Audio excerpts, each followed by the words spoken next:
Uh-huh.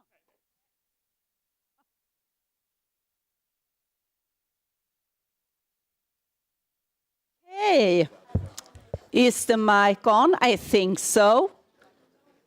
And everybody has found a seat. That's good. That's a good beginning. Welcome to Uppsala, Sweden, and the Rural Pact Conference. My name is Ulrika Holmgren. And I am here, yeah. I am Hans-Olof Ståhlgren. We met yesterday also. We are from the Swedish Rural Network. And we will try to guide you through this day, Ulrika and I. On behalf of our hosts, See them here. we are really, really happy that this event has attracted so many participants. And a special welcome, I'm going to move like this, because we also have participants on YouTube, so hello to you. Clearly the topic Rural Pact is a vital and important issue for many member states. But before we start the program, we have some important information. There are 3 emergency exits. 2 up there and 1 there. In case of an emergency, some lights will follow you. And under the seats in front of you. That was for the flight. That was Okay, sorry. Wow. I need help. Yeah. Not good. She took her first and then helping the children. Yeah. You find the restrooms in that direction. You can go out here and on this floor, but in that direction, or up there. So there are lots of restrooms. And there will be coffee breaks at, you have the times here, 10:25 to 15, and lunch will be served outside here, 12:15. And the rest of the agenda you find on the web page for the conference, so you can go online there. Wi-Fi, I hope most of you got the information at the information desk. If you need a Wi-Fi code, just go to the information desk and they will help you. I also want to tell you that since we are at the university, we do have many students here participating, and you will see them because they are dressed in green t-shirts. Please rise so you can see, because they are here. Yeah. And they will try to help you with whatever questions you have. And maybe many of them will actually work with Rural Pact in the future. Who knows? But we also want to say, I think many of you noticed yesterday that we are in Sweden. And in Sweden, we are quite strict with times. Did you see that yesterday? Yes, yeah. And this is also what will happen today. So just to warn you and to warn our speakers, if the speakers in some way get carried away in their speeches, Hans-Olof and I will very slowly approach you, like this, when the time is running up. So that's a warning then, just so that you know. And now, an opening speech from the Swedish Minister of Rural Affairs and Infrastructure, Peter Kullgren. I would like to give you all a warm welcome to Sweden. I am glad that so many are participating in this conference.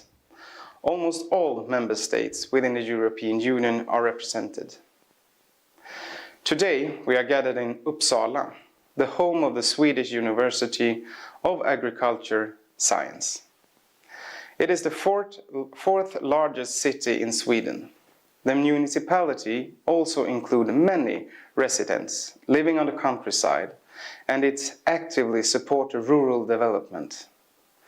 The aim for the local strategy is to become one of the best municipalities for ruralities in Sweden.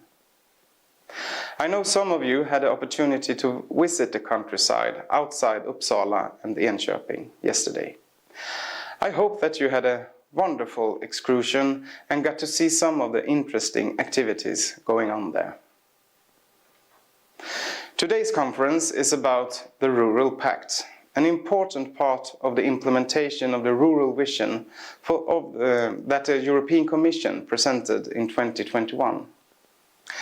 A vision that will contribute to stronger, more connected, resilient and prosperous localities throughout Europe. A vision that is founded on the knowledge that measures in several policy areas affect the development of the local society. There isn't just one type of rural area. There is a diversity rurality. And conditions differ. And in the planning and implementation of measures, these conditions need to be considered. This is also the basis of Swedish rural policy. The vision for the European policy also states the opportunities of rural areas. We need to acknowledge the challenges, but not get caught up in them. Because it's the opportunities that needs to be in center. These areas contribute to a large extent in making the whole society more resilient. They are, for example, important producers of food and energy. People want to live in rural areas and on the countryside. The effect of the pandemic is clear evidence of that. When a vast extent of people moved from urban areas to live a life in better accordance with their own priorities. In order for the local communities to remain attractive, accessibility to different kinds of services and good infrastructure are needed, not least good access to broadband. There is a great need for labor, both in enterprises and in the public sector. This generally applies to the whole society, but it's crucial for the rural areas. They need the right conditions to develop, and it is necessary to strengthen the voice and raise both issues and opportunities higher up on the agenda. And this conference is just about that, putting rurality on the agenda and elaborate how to increase knowledge about it and bring forward the challenges and opportunities that exist. In order to accomplish this, we need to work together. We need to cooperate between different levels and between different actors. The private sector, the public sector, and the organizations within the civil society. All these actors are important for strengthening the voice of the rurality within Europe. By cooperating and sharing knowledge, experiences, and best practice, we will go further in providing the local communities with better conditions for a good development. I hope that this conference will contribute to ideas how to foster cooperation between actors working for the development of rural areas. Because the Rural Pact is a way of working together to strengthen local communities. It is an important part in the implementation of the EU's rural vision. Let's make this forum a place to discuss and learn about other member states, ideas and thoughts regarding the work with the Rural Pacts.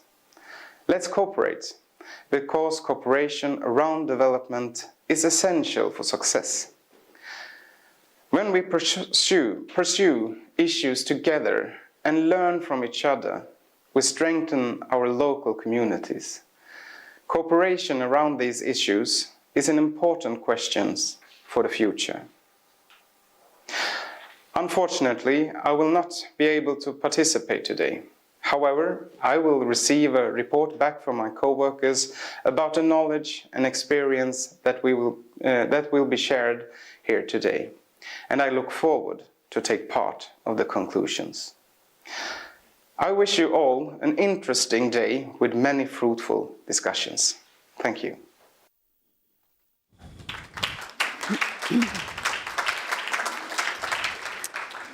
Thank you, Peter Kullgren. Well, this is really setting the tone for this conference, doesn't it?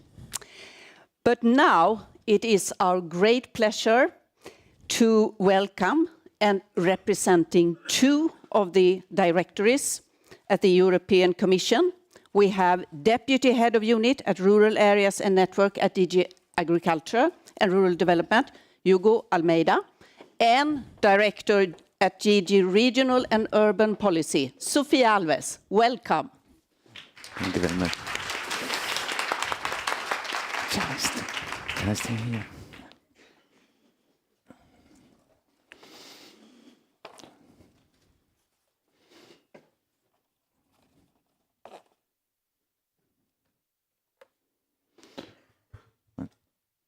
Just like to introduce also that you will provide us with the answers on, wasn't it like this we're going to say, Hans-Olof?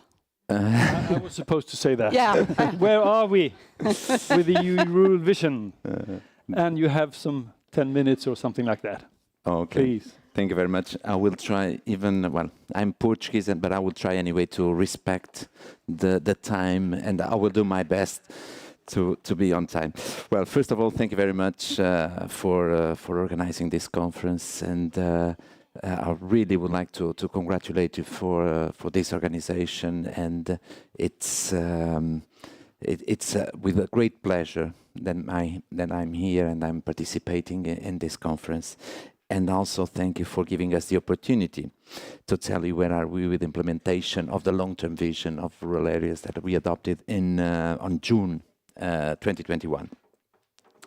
Let me see if I can manage this. Okay, thank you very much.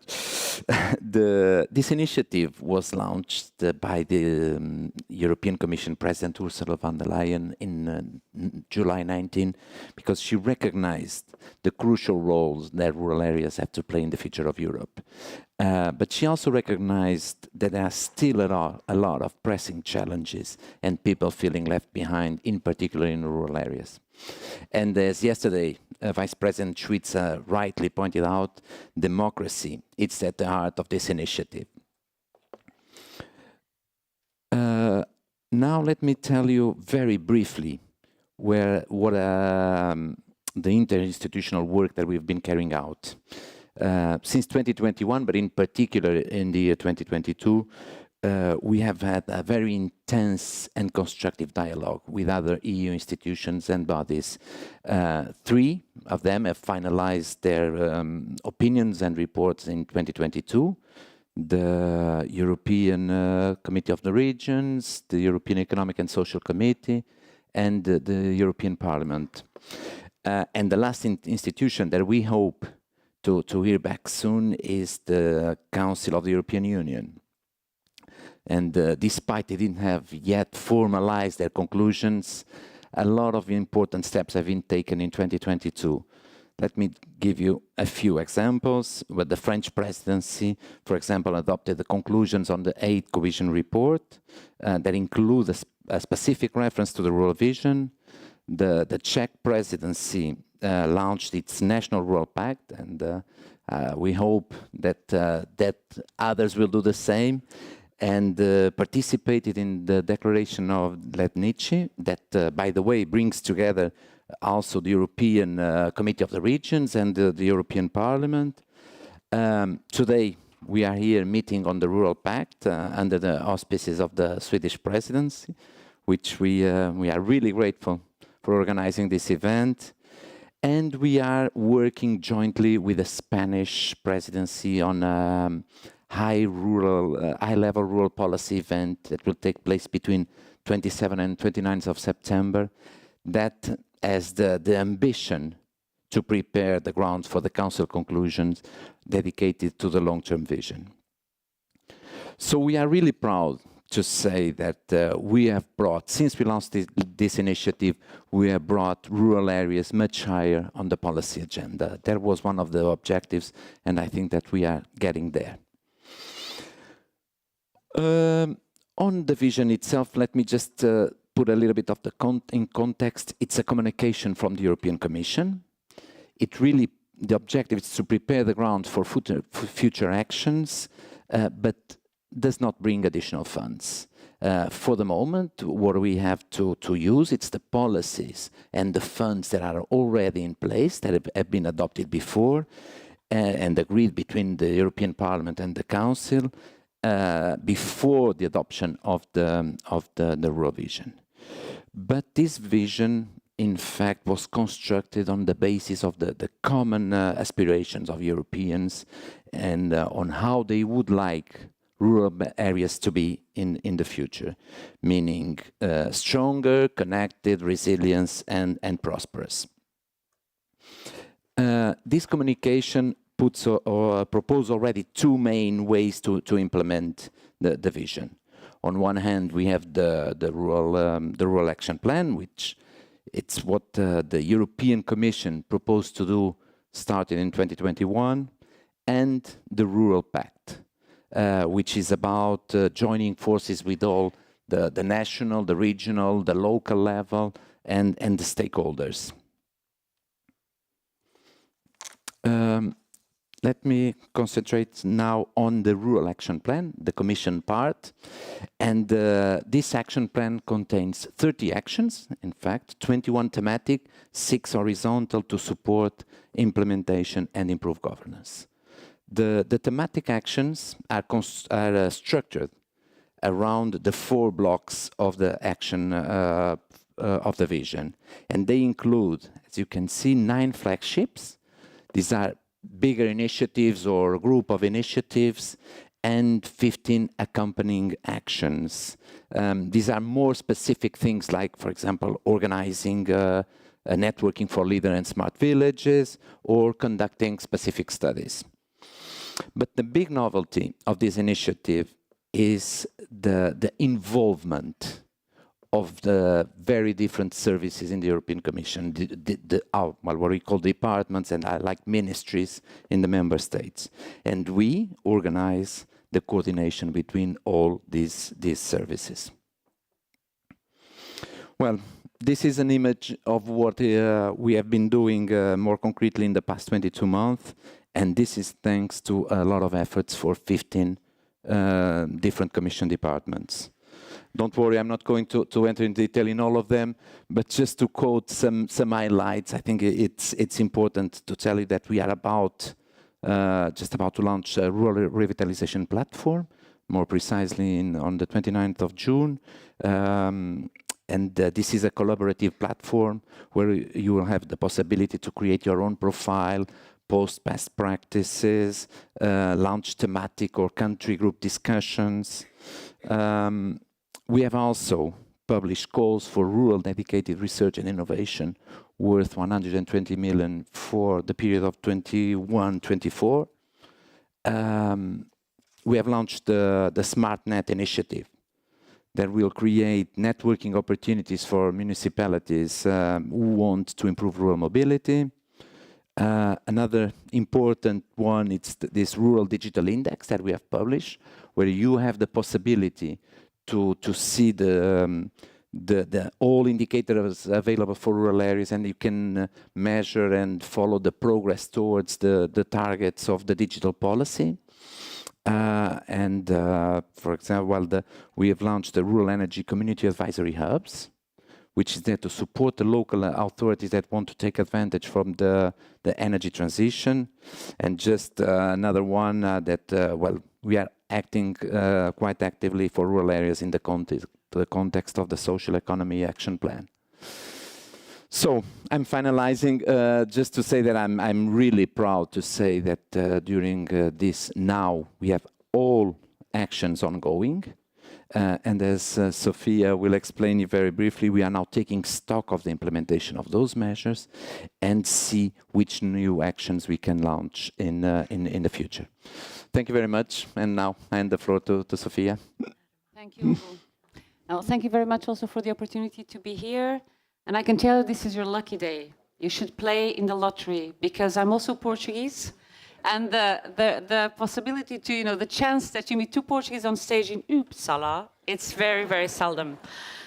So I'm Portuguese, but I work for the European Commission, to the Regional Department of Regional Development. And I'm here to present you the 6 horizontal measures that will support the action plan, and also to explain you a little bit how regional policy supports rural areas. So we work together, we steer the 2 departments in the Commission, we steer this action plan, but as you've seen, many or basically all other departments are involved, because every single piece of legislation or an initiative that we adopt in the European Commission, European Union, it has to have a rural lens, and it has to support the rural communities and foster their development. So for the, are you going to? Yeah, thanks. The 6 initiatives, you probably already know them. I mean, you're all proficient in rural development. It's a rural observatory, and it's a very basic, covers a very basic need.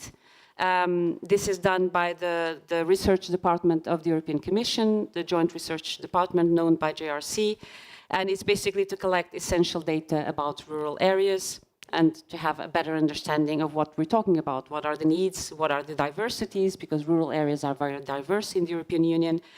And to increase also our analytical capacities to do better policy making for rural areas. They are developing 100 indicators from different and multiple sources, include from economic, social, environmental dimensions. And I invite you to browse through the website if you have not done so. We're also improving the statistics behind the observatory. So we launched a second action to improve the statistic departments of the member states and improving the statistics on rural areas. And this is, of course, very important, because without good data, you don't have good analysis, you don't have good policies. I have to go very quickly because you understand we're under time constraints. So if any other questions, we can afterwards address at the end or in the breakout sessions. We're also developing the concept of functional areas and applying them to the rural areas. And in here I need 5 minutes of your attention because it's not easy to explain this, okay? Functional areas are basically, it's easier than the name sounds. It's a concept we already use in regional policy, very much applied to the urban areas. We basically look at the commuting area of an urban area. We see, for example, a city and its suburbs, surroundings. How far do people commute to come to the city and work? And we look at it as one function. So we look at the city and all of its surrounding areas. We devise strategies in terms of transport, in terms of services that people need, not only in the city, but especially where they live. Because most people that work in the city nowadays don't live in the city, as you know. They live around the city. And they need education services, they need health services, all sorts of services. So we look at this big dot on the map as one area, and we call it a functional area. This is something that the researchers that are behind regional policy started developing, because regional policy, just to a step back, regional policy really initially looked at the way that the countries are, the regions are set up in administrative terms. So you have the countries, you have the regions in most countries, you have the counties, you have the municipalities. And basically the funding opportunities and the economic was pretty much developed around these circumscriptions. And by implementing regional policy, we came, well, but people, they go across boundaries, you know, they live in one county and they work in another. They live in one city and they commute to another city or to the rural area to work or vice versa. So we have to look at areas as functional areas and not the administrative circumscriptions. So we're now applying this functional area concept that is very used for urban conglomerates. We're also going to apply it to rural areas. And we already work on functional areas that have urban and a rural component. And for example, in Sweden we have a project, or the Gothenburg city launched a project supported by regional policy, which is called the Stadslandet. I hope I pronounced it correctly.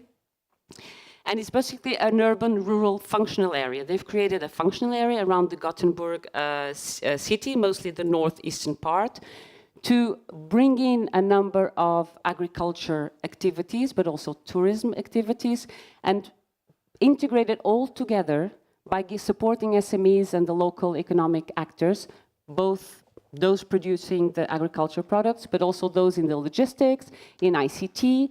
They come all together and they've created these innovative hubs. You know, we don't do anything nowadays without having a test bed or innovative hub. So they've created 5 innovative hubs. They bring all the stakeholders together to integrate the economic activities around the food supply chain, and very much geared to a green and sustainable ecological type of service and type of products. So this is an urban rural functional area that was developed by the city of Gothenburg and has support today from the European Union. So this is an example, but you know, many of the agriculture rural areas are not within necessarily very close to a city, so we have also to apply this functional area to the rural world. And this is a challenge that we are experimenting with also the JRC, but we'll come to that. And the idea is to see where people do live, what commonalities they have in these rural areas, what services do they need, and how to bring those services in a manner that makes sense for them. And she's approaching, so I have to go very, very quickly. Rural proofing is basically looking at every single piece of legislation, both at EU level and national level, regional level, with a rural lens. You get what it is no harm to the rural areas. Whatever you do, you cannot harm the rural areas. And this is what we are in charge of this in the Commission for the EU legislation. So it's a big and important task we have to do. So I'll finish here. I would just like to say that regional policy in this programming period, 21-27, also has developed another tool. So basically regional policy gives, it's a menu, and the member states, they can pick what is more relevant for them, and they design programs. And in this menu, we gave the possibility for them to choose an initiative which is called Europe Closer to Citizens. And this is basically funding. They can tag in their programs a specific envelope that will be given to smaller communities, municipalities, regions, to develop projects that are closer to the citizens. And I'm going to end here, and we'll pass to Alexia, who's, I think she will next, and I hope you understood a little bit what I've tried to say here, because it was very fast. You know, regional policy in 5 minutes is easy. Thank you so much, Hugo Almeida and Sofia Alves. Well, I'm impressed, really. And if you have any questions, you have to spare them to the lunch break, I think. So, one important action with the Rural Action Plan is the Rural Pact. So, what is the Rural Pact? It's kind of a tricky question, but luckily we have 2 experts with us. The clicker, yeah, who will help us with an answer. Yeah. There you go. Please welcome Alexia Ruby and later on Enrique Nieto. Yeah, because you will wait for your headset. Alexia Ruby, you are the policy coordinator for Rural Vision at DG Agriculture and Rural Development at the European Commission. And I introduce you later then. So please, go ahead. Thank you very much, and thank you for the opportunity to be with you today. So what is the Rural Pact? So It's not working, the microphone.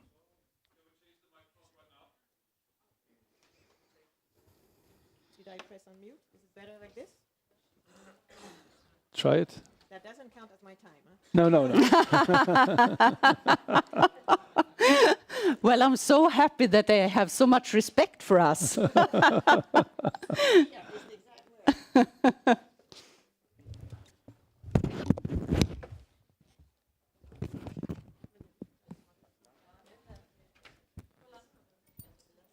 Check it now. Is it working? I have still hair afterwards.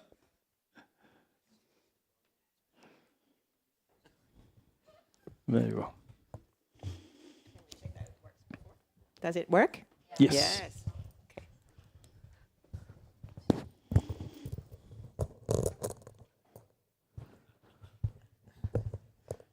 Okay. Okay.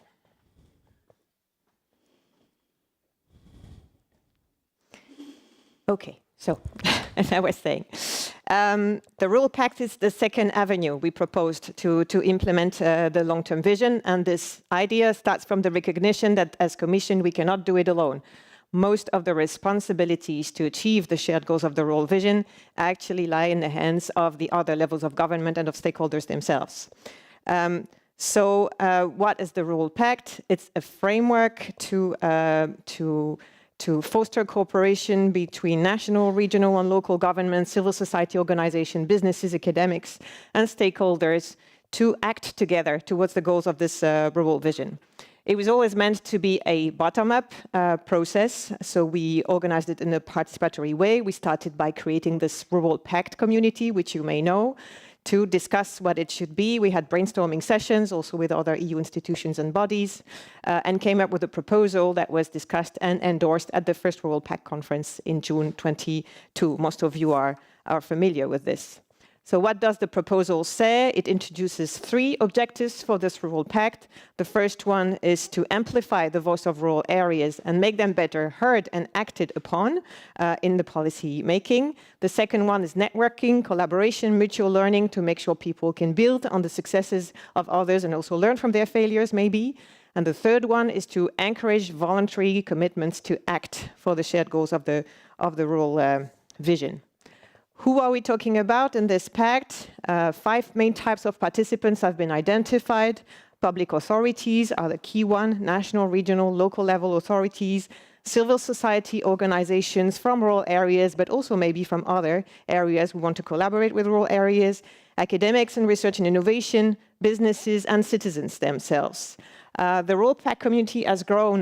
The slide is already outdated because I've been told yesterday that the community is we are now at 1,600 people and 80 commitments have been submitted. So what it means to participate in the pact is to commit to take a specific action at your own level of capacity. Yeah? And we have received 80 such commitments so far. I have statistics and figures on what these commitments are, but I'm not going to go through them, otherwise I'm in trouble. Because we've been asked by the Swedish organizers today to focus on what this means potentially for the public authorities, especially the national ones, or the bigger regions with legislative capacity or programming capacity. And so we have put down these ideas for discussion really today on what it could be. The idea is not to impose anything, but to propose what it could be, the things that we can see in several member states make rural policy more successful. If we look at amplifying the voice of rural people and make them better heard, what's useful is to have structures in place, democratic structures in place, to engage specifically with rural communities in policy making. One good example is the Rural Policy Council in Finland, for example.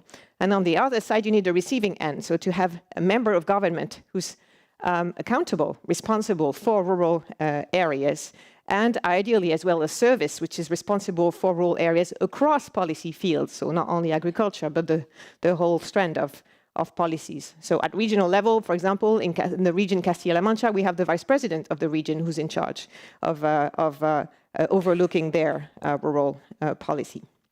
Acting, the third objective for public authorities, is very important because this is where we have the biggest capacity to take action for rural areas. And there what we see as being helpful is having a forward-looking vision in place, like Ireland as our rural future strategy. Is also to have a holistic, again, cross-policy strategy, action plan, program, agenda, doesn't really matter how it's called, a series of things that are going to be taken. So in France, for example, we have the National Rural Agenda, in Catalonia as well, and this is helpful. Now you have this program, and you need to have mechanisms in place to coordinate horizontally between the different departments or ministries that need to be involved, and vertically across governance levels, so everybody aligns to deliver on this strategy. And funding is very important. So you need to coordinate the allocation of funding for action and ensure synergies between the different funds. So for coordination mechanisms, I think if we go look out already, whoa, out of Europe, the best example is the Rural Partners Network in the USA. I can tell you more, but not now. And for funding the Italian strategy for inner areas, has tried to use the different funding stream for this thing. And having rural proofing mechanism in place is also important, because funding is one thing. Making sure that your legislation doesn't harm rural areas is also very important, as it is to have good rural data to power your rural proofing, your analysis, your policy making, your monitoring and evaluation. And there I would quote Finland as a champion of data as well. And finally, networking, collaboration, mutual learning. You need to have capacity building and support mechanisms in place to help the rural municipalities, localities access the funding, because administrative capacities are lower there. And it's so complex, so you need to help. And networking structures that engage a broad array of stakeholders, rural but also thematic, stakeholders from thematic fields is important. And our national rural networks are very helpful there. But it goes beyond the cap, so we need a broader partnership around this pact and vision. And I'm done with this, and what we have set up at EU level to facilitate this process is the Rural Pact Support Office. Ta-da! So Enrique here can tell you about what they do. Hopefully my microphone. Thank you.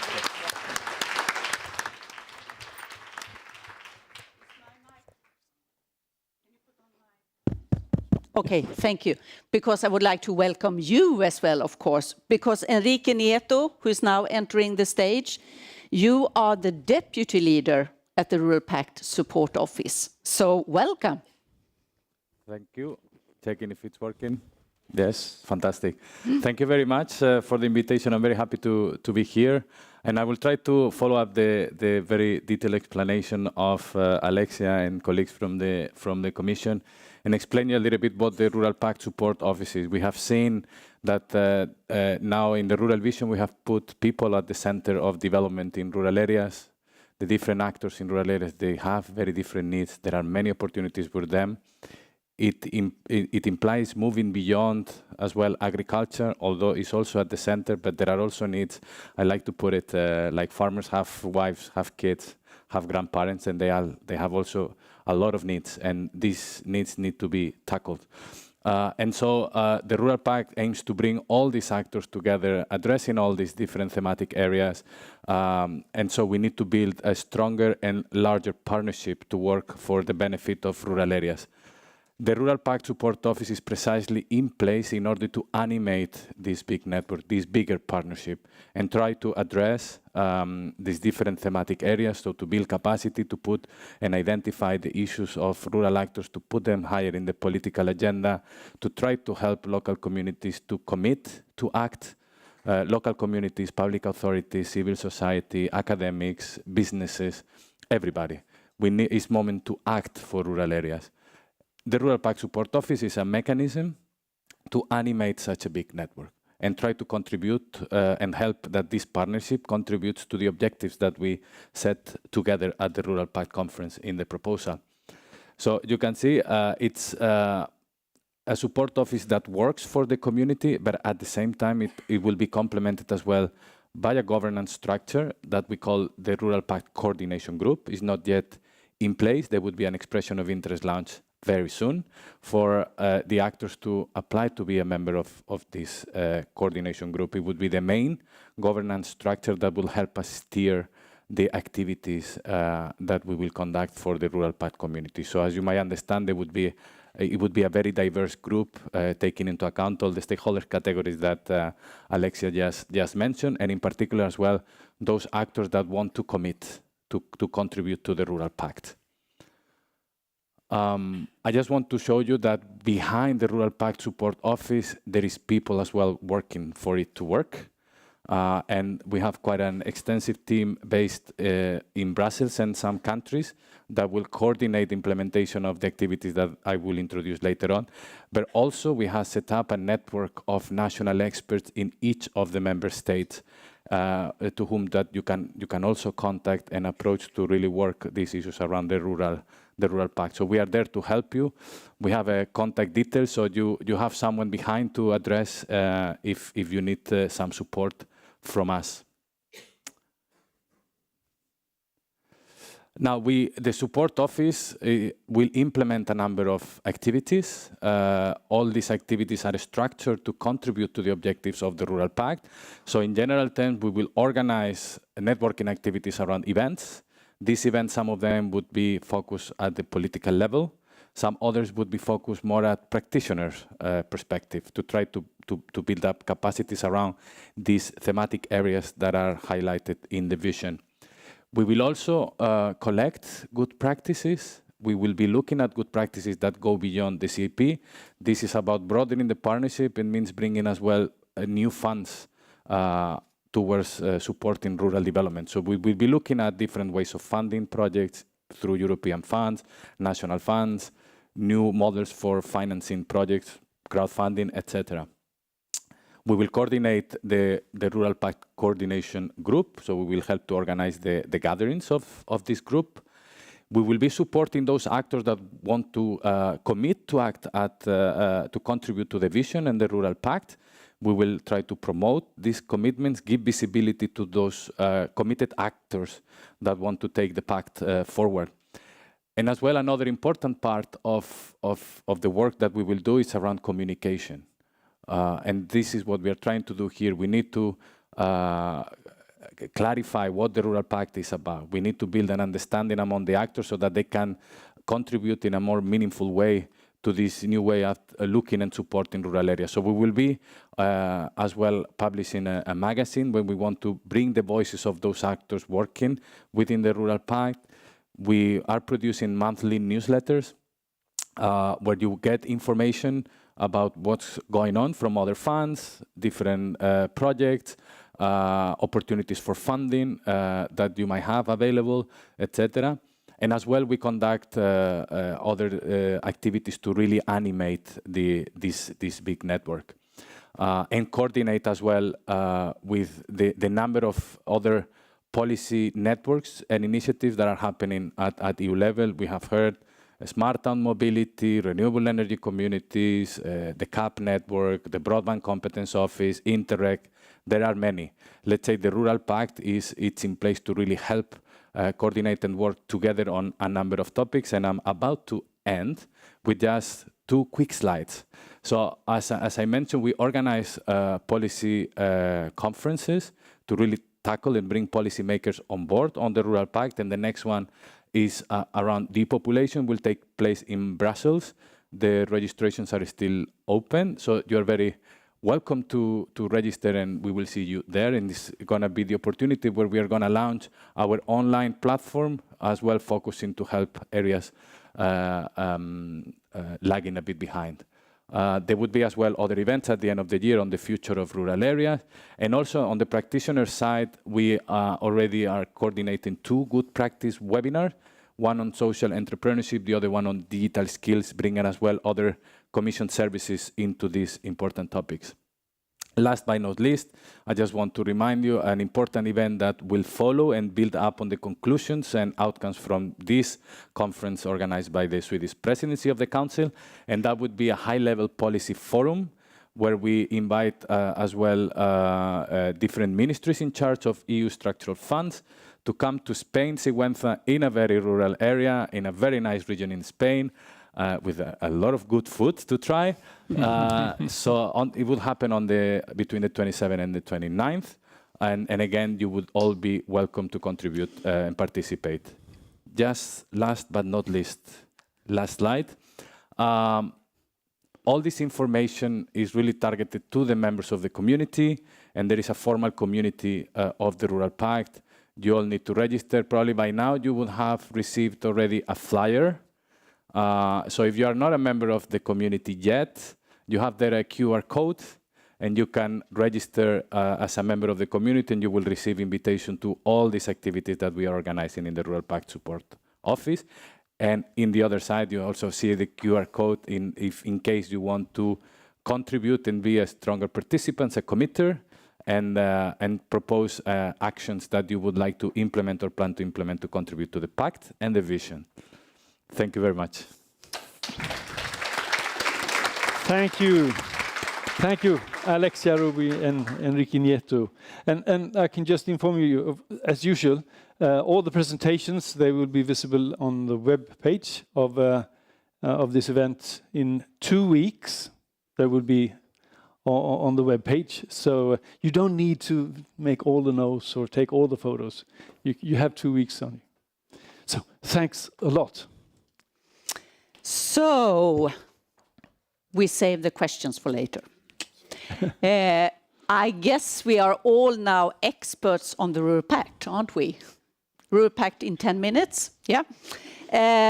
But still, at least in Sweden, we do discuss a lot how we can contribute even more to the Rural Pact. So for us, it's very interesting to get ideas from other countries. And it's now time to listen to how the Rural Pact is shaping in some of the other member states, or developing, or how they implemented the Rural Pact. So please welcome now for the panel from the Czech Republic, Deputy Minister of Regional Development and also a member of the European Committee of the Regions, Radim Širsen. And from France, yeah, give him a hand. And from France, we have Thibaut Guinard, who is also a member of the European Committee of the Regions. And from Finland, Senior Officer at the Ministry of Agriculture and Forestry, Marianne Selkäinako. Come there. And from Sweden, Deputy Director General, Ministry of Rural Affairs and Infrastructure, Mattias Moberg.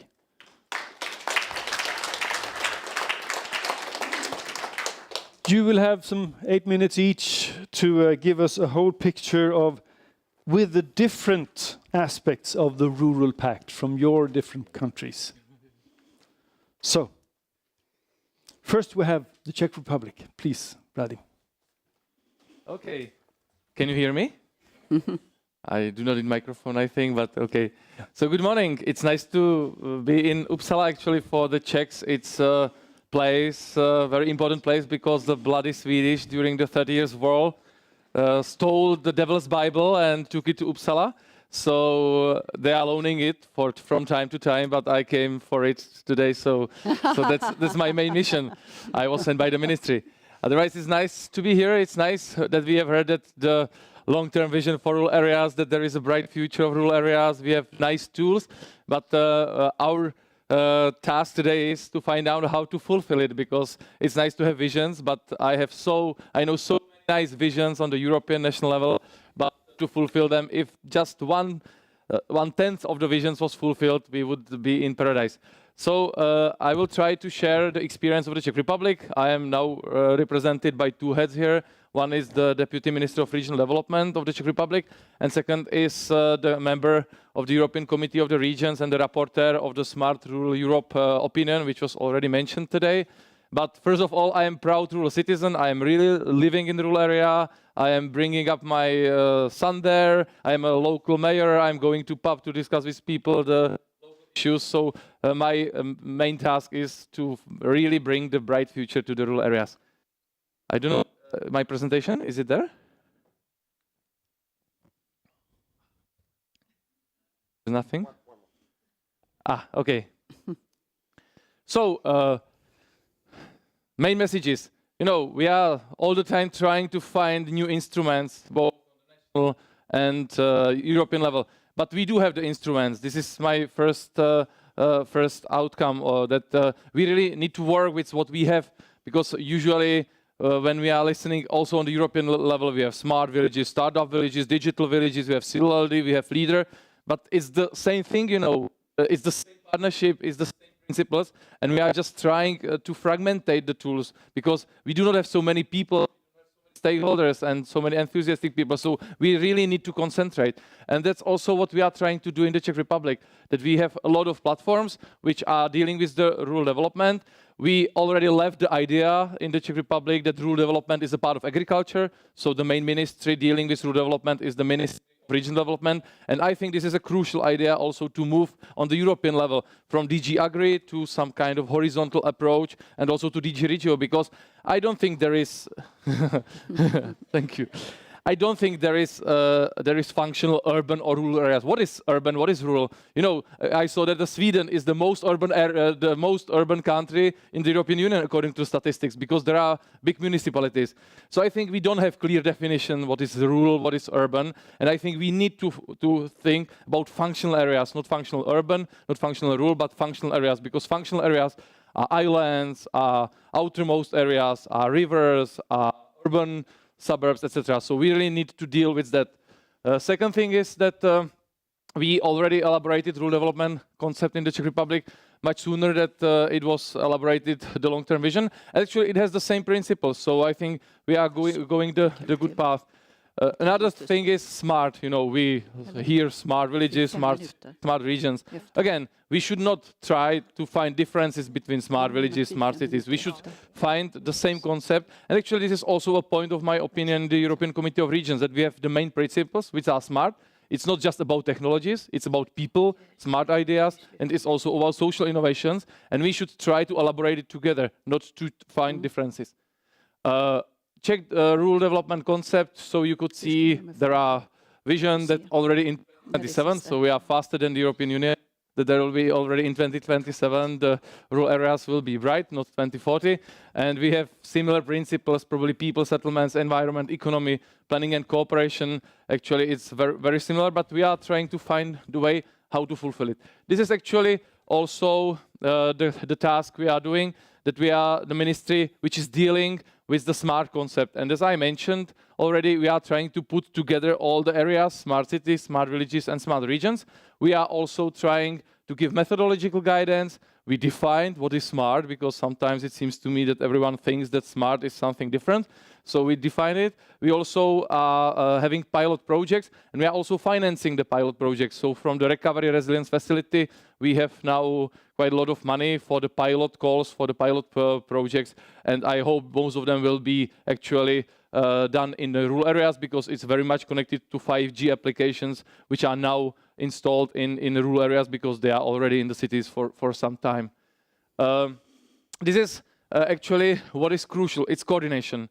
It's the mechanism how the stakeholders should be heard. So we have different kinds of strategies. The key one is the the strategy of regional development. We have different resources for the new member states. Of course, the European funding is crucial, and also, for example, European Fund for Regional Development is crucial also for the rural development in the Czech Republic, because 60% of ERDF in the Czech Republic is spent in rural areas. I think average in the European Union is just 30%. So we really need to invest, because if we want to develop the areas, we need to invest in them to find the real cohesion. And we have also national programs, and we are trying to communicate and coordinate it on behalf of our ministry, because we are also a coordination body of the European funds. And how we do that, we have very interesting mechanisms, and it's called national and regional permanent conferences or standing conferences. It's a clear mechanisms where the stakeholders, the main stakeholders, are represented both on the regional level and then as an umbrella on the national level. And those conferences, there are people like representatives of LEGs, of small municipalities, of big cities, of the regions, of all ministries.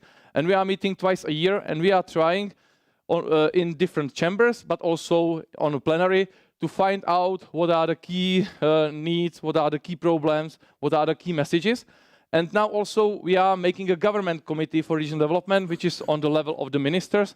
So the ministers of the government, and on the working level, the deputy ministers will meet every month, and they will be responsible for territorial impact assessment. There will be a rule proofing, and all those things will be done on this committee, coordination of the interventions, etc. So I think the coordination and real cooperation is needed.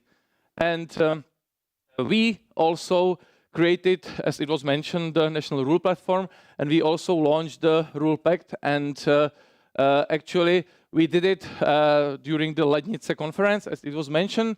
We put it on website, so anyone can apply. You can apply to fulfill the Czech Rural Pact, so you are most welcome to just register there.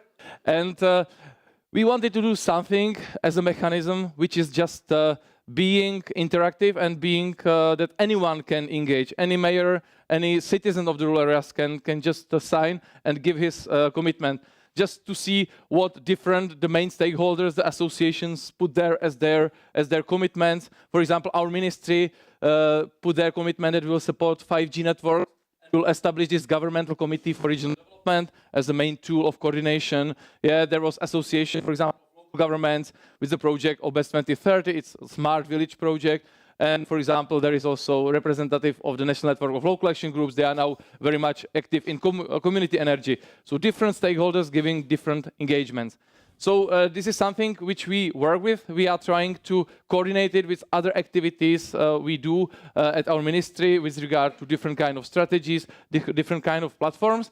And going up to the European level, just 3 main messages I would like to give here is that we need really, if we mean seriously that we want to fulfill the long-term vision for rural areas, we need action. You know, we cannot just speak about it. We cannot say what we are doing, but we need to real action. So what I think is, and it's one of the messages of my opinion, is that we need horizontal approach. We need resources. You know, if we want to change rural areas, if we want to transform rural areas, we need resources from all different funds, not just from agricultural fund, but also from regional fund. We need new generation EU funds. So we need concentration of resources. This one mission.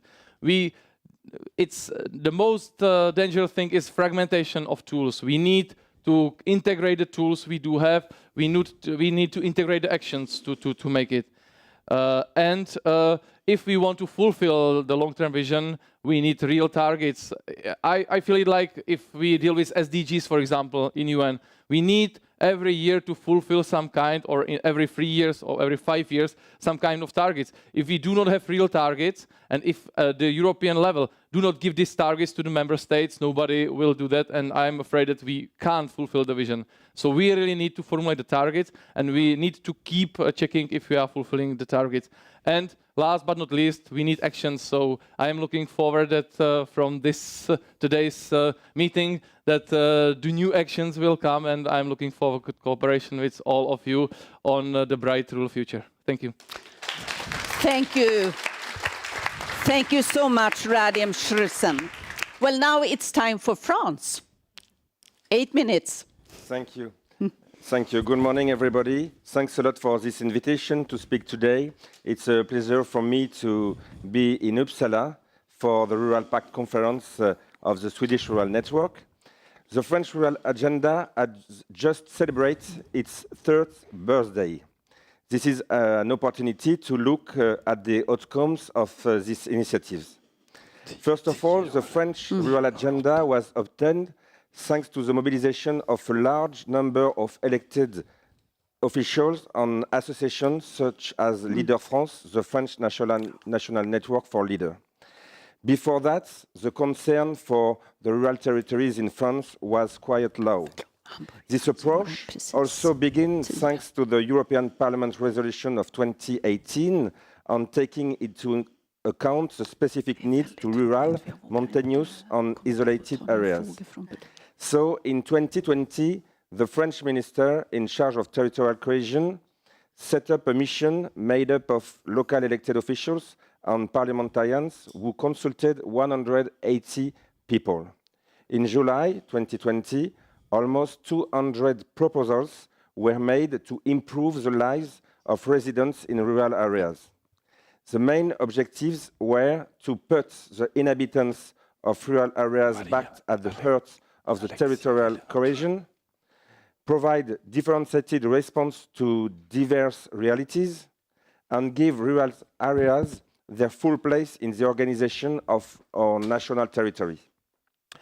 We, therefore, fund in this rural agenda proposals regarding institutional, financial, and fiscal, cooperation and reciprocity, for health, disability, school and youth, in favor of culture and sports, for association and public services, housing, economy, mobility, ecological transition, etc., etc. For the follow-up of these proposals, a monitoring committee was set up under the authority of the Prime Minister. A referent is also appointed in the cabinet of each minister and a sub-prefect, a civil servant, in each department from France. So, what's the result today? Most of the actions, of the 200 actions, have been carried out. But for the actors of the rural areas, it is, above all, a better consideration of ruralities in the general system. They regret that there is no specific measures with adapted and additional budgets. The government, on its end, welcomes a participatory method, the 181 measures put in place, and 10 billion euro mobilized. But the government, the French government, considered that the measures were too scattered and didn't give visibility to the rural agenda. For the future, a new France Rurality Plan for France, will be presented, and so in the coming weeks by the First Minister, with 4 work streams: public policies for the rurality, improvements of rural amenities, reform of rural revitalization zone, which are areas where aid is concentrated, and engineering program for the small villages, because we have a program for the town, we have a program for the small town, and the French government wants also an engineering program for the small villages. To conclude, we can be satisfied with the better consideration of rural areas, and we also have obtained measures in favor of the mobilization of European funds by rural territories. We can be satisfied with a better consideration of rural areas since 2018 by certain member states, but also by the European Union, thanks to the Commission's long-term vision, rural proofing, or the Rural Pact, because we must always reiterate at the French responsible, but also European official elected people, that rural territories are not a problem, but a part of the solutions. Rural territories play a major role in energy, ecological, and economic transitions. They are repositories of renewable resources, precursors of the circular economy, and short distribution chains. Rural areas guarantee cultural diversity and the identity of European Union. All rural areas are therefore worth an agenda or a pact for their future. Thank you very much.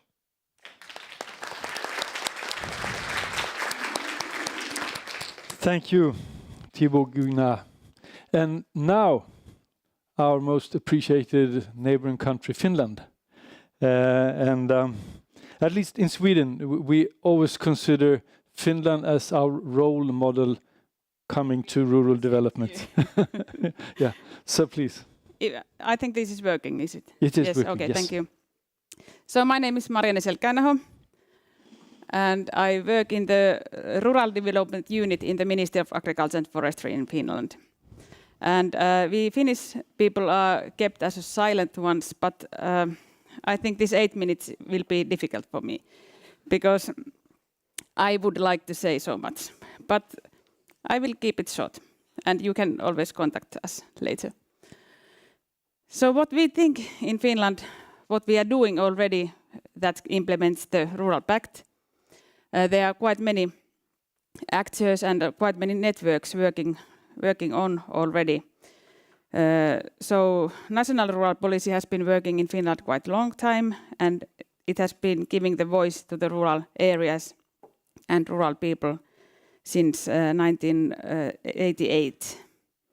Also, Iceland policy is important actor in Finland, and we have taken the rural proofing quite seriously in Finland. I will tell you a little bit about it more later. And our CAP plan. I heard yesterday that Finland is almost the only one who has a really strong rural angle in our CAP plan, but we do, and we like it. We have really good measures there. And what is about AKIS that has been discussed lately, we would like to add R there because we need also the rural research. And that's what we plan to do in Finland. And of course, a national rural network. It is rural network in Finland still, even though it's concerning CAP issues. And of course, Finland Village Association, which is really strong actor nowadays. So, Finnish national rural policy in a nutshell. It has been working still quite many years already. It is really cross-sectoral and cross-administrative. So every ministry is part of this and discussing about rural issues. And this is really important and strong actor in Finland. And this is mainly, I could say that it's a main actor in Rural Pact in Finland. And of course, Iceland policy as well said there is this permanent advisory board that are giving the voice to the Iceland issues and Iceland people, even though they are not so many, but they are really important.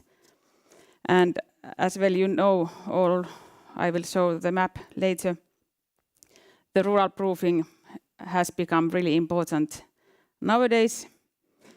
And we heard yesterday about the Swedish landscape and rural areas and how sparsely populated Sweden is. But when you think that in Finland we have half of the people than Swedes do, so that tells you something about the sparsely populated areas. And all these dark green areas are sparsely populated. And you know that we have the really wrong boat with Russia, and that is the reason why we really need rural actions in the eastern parts, because we have to make the area safe, and we have to have actions and people there. So we have had this national discussions about that, and there are plans that how are we going to make the eastern border safe. But the rural proofing is really important, and all the rural actions are really important in Finland, as you can see in the map. And the rural proofing has been started in Finland already 2007, and since it has been researched and developed, and last year we wrote the guidelines in the Ministry of Agriculture and Forestry in large cooperation. And we piloted it in the national regulation for CAP funding last summer. And what I heard about our legal people, they said that it worked really fine, and we are trying to mainstream it and make it usable for others as well. And these guidelines will be published in English as well, so you can also learn about them later this summer. This is really, I think, familiar with all of you who have been working with rural proofing, but you can see these elements, what we have been planning to these guidelines, that how you make the rural proofing when you are making the legislation.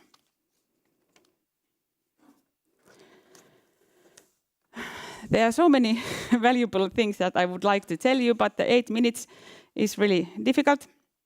But there is a lot of information in Finnish in Finland, and I'm happy to hear that it's going to be also at EU level. But this should be combined wisely, because there's already quite a lot of information. And then about CAP plan and the rural funding in our plan.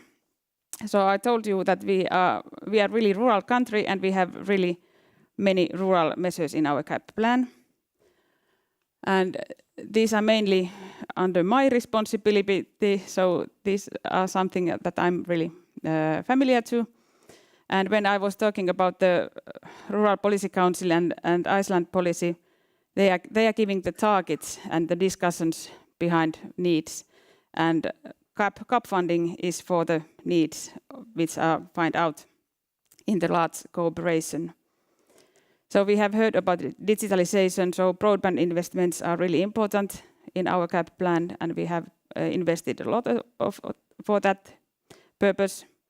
Also cooperation measures, we have taken everything out of them that we could. So it's wide spectrum of needs that we are putting there. And we have an own measure for smart villages, and we see that they really work as a Rural Pact, and they can answer to the many targets of rural vision. And we have written them into our CAP plan that these measures answer to the needs of rural vision. And of course, leader, as a really strong actor, is a local Rural Pact already as itself. And shortly about my favorite targets, because I have been working with smart villages a lot. And we have built the own measure in our CAP plan.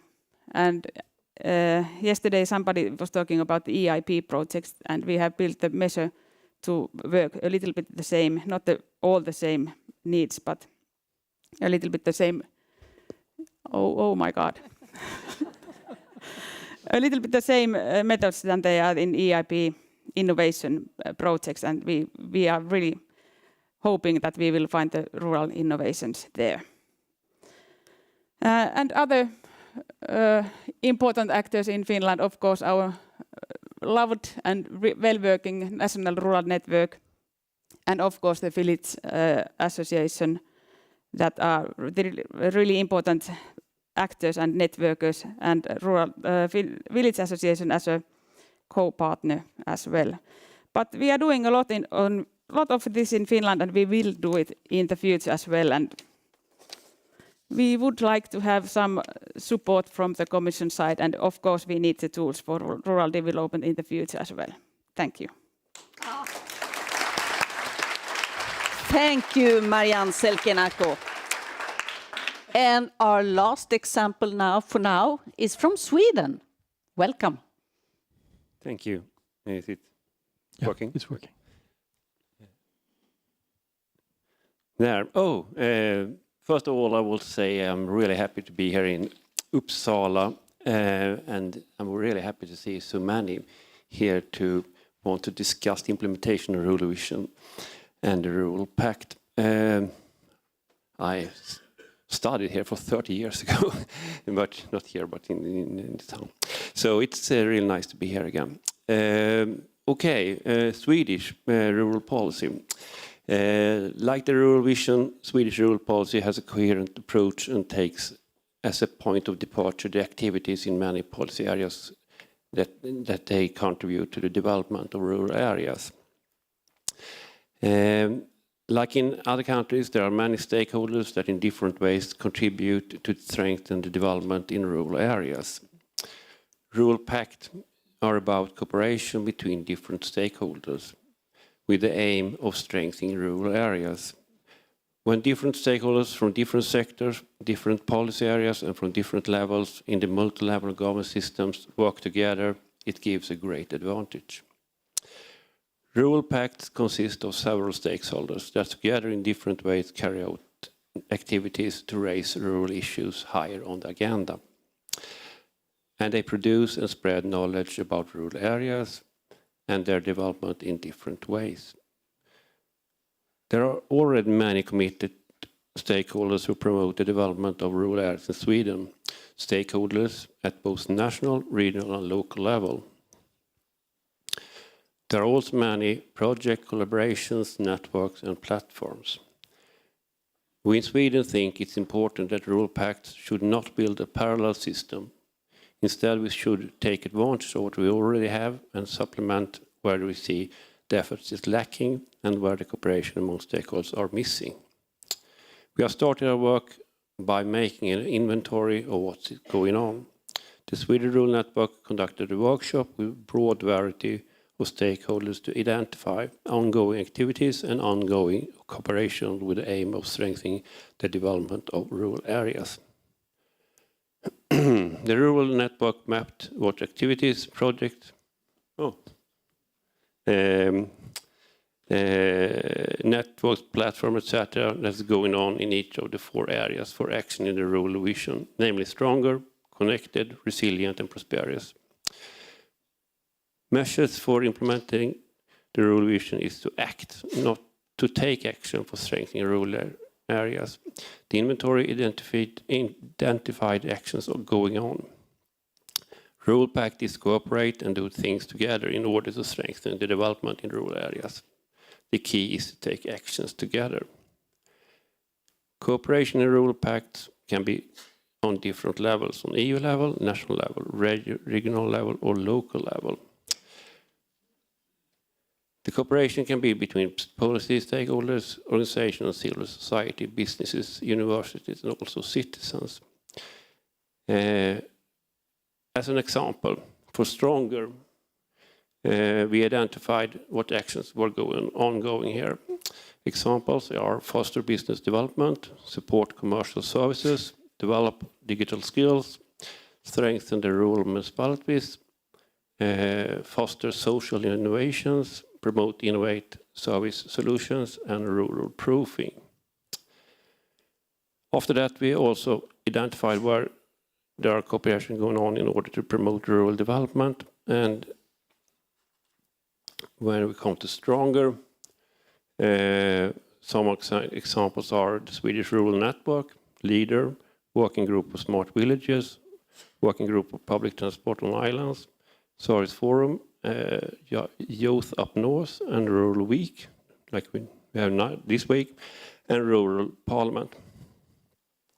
We are not fully done with the mapping yet, and therefore we can't say for sure where there are gaps or where we need to strengthen.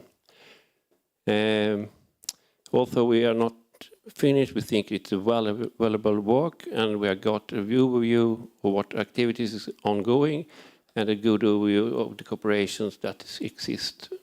And we have been pleasantly surprised by the large number of activities and cooperations. I think the mapping is a very important first step, and it's never going to be fully complete. But we are now more aware of what's going on, and from that we can improve our Rural Pact system where it's needed. Thank you very much.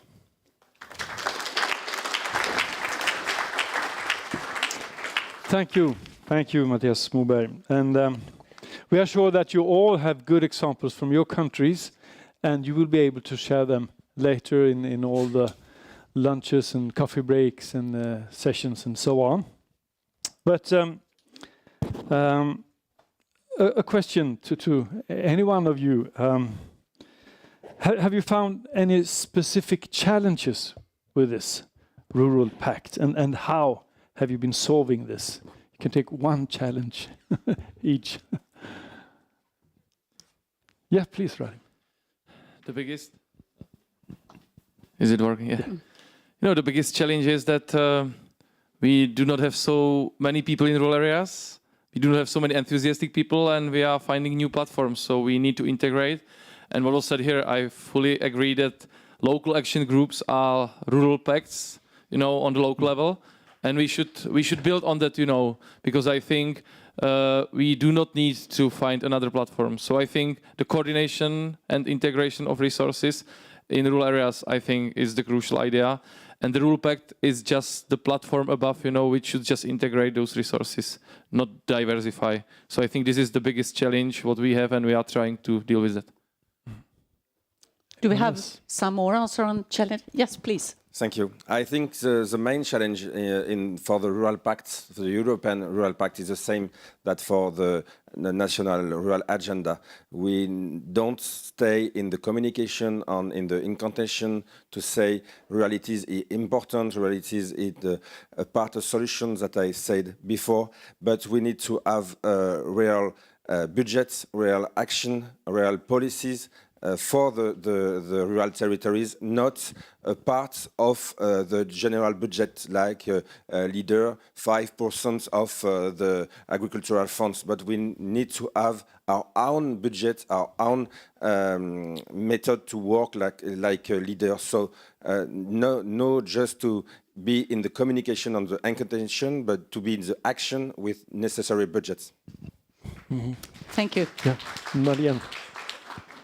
In Finland, we see this as difficult to realize what is Rural Pact, but Enrique yesterday told me that we are already doing it, and that's why we cannot see that. So I think the challenge in Finland is to have bigger voice and make us heard more. But as a small country, we have really strong cooperation between different ministries and between different administratives already. So, but maybe we have to do that even more better. Yes, in Sweden, is working. Yes. I think we had a lot of thinking about how to address this Rural Pact in Sweden, and I think it's now when we're working with it, there are a lot of tools that we can use using this infrastructure we already have. So we had to think about how to address it in Sweden and implement it here, really. So that was the hard question really for us. Thank you. One question. What has the Rural Pact contributed to rural development? What is the unique selling point with the Rural Pact, would you say? Marianne? Maybe the cooperation between different member states at the local level, like the local citizens can cooperate with the other EU citizens, that I can see value in there. Okay. Somebody else? Matthias? I think it's important to highlight the rural areas and the policies that need to be developed. So I think it's an important way of making it on the political agenda. I think that's the large contribution for me, really. Thank you. What I feel is that Rural Pact is coming out of the nutshell of the common agriculture policy, or just focus on agriculture. It's calling to find resources for the rural development across the funds, across different sectors. And I think this is crucial because now we are discussing the future of the cohesion policy after 2027. We have just started this period, but we are already discussing what will be in future. And I think it's important to realize that cohesion policy is a glue of Europe, and it's not just between new and old member states, but there are cohesion regions in Sweden, in Finland, everywhere. So we really need to go outside this nutshell, and I think Rural Pact is the tool of the long-term vision, as well as the rule proofing and other tools, and we need to elaborate with this like that. So I think this is a challenge, and we should just focus to this challenge so that we just come out of the vision of rural Europe being a part of agriculture. Thank you. I don't know at this moment what is the value of the European Rural Pact, because I wait to see the actions and the budgets. But one value perhaps it's the European Rural Pact recognize the ruralities, have a definition for the ruralities areas, and I think if we want to work in the topics, we need to have a definitions of the subjects. And today we have a best recognition of rural areas and rural communities. But wait and see. Okay.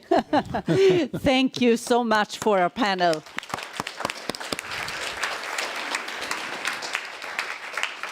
And now it's time for a coffee break, or tea time maybe, or a fika, like we said. That's the word for a coffee break in Swedish. Take the opportunity to talk to old friends and make some new friends as well. See you here again, 10:45. But before you go away, I just would like you to know that after the coffee break, we have a really, really thrilling session. And that one will be moderated by Enrico Nieto. So be here sharp 10:45. Thank you.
Okay.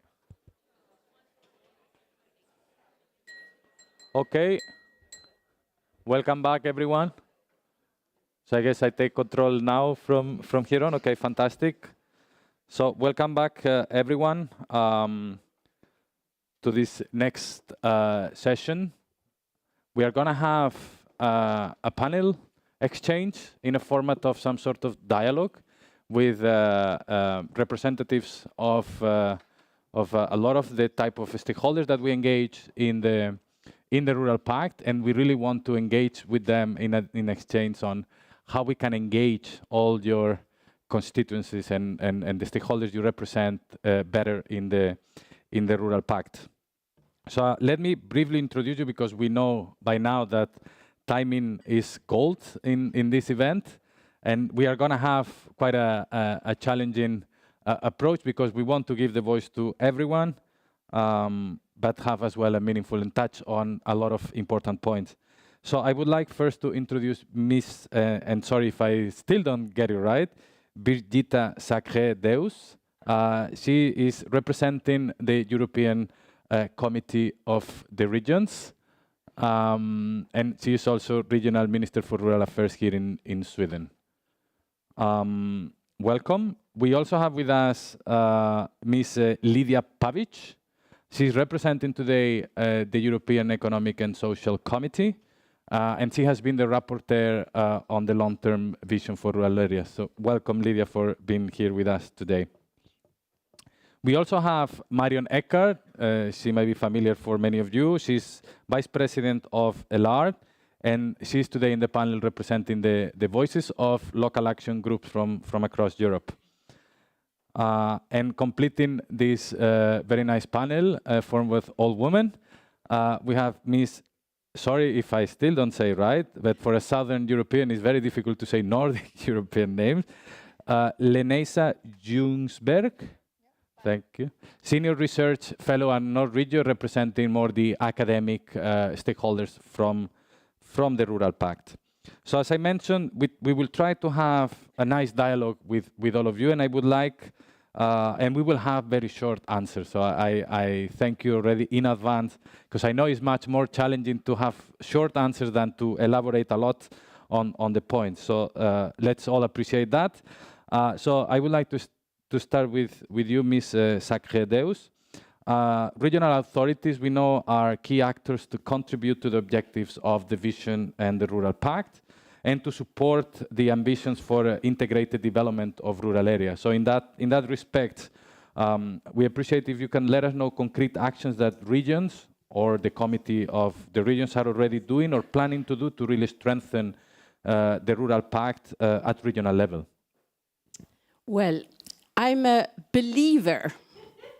I believe in multi-level governance. And I'm very happy that the Committee of Regions do have the rural glasses on, because that's how we express it in the Committee of Regions when we have different opinions.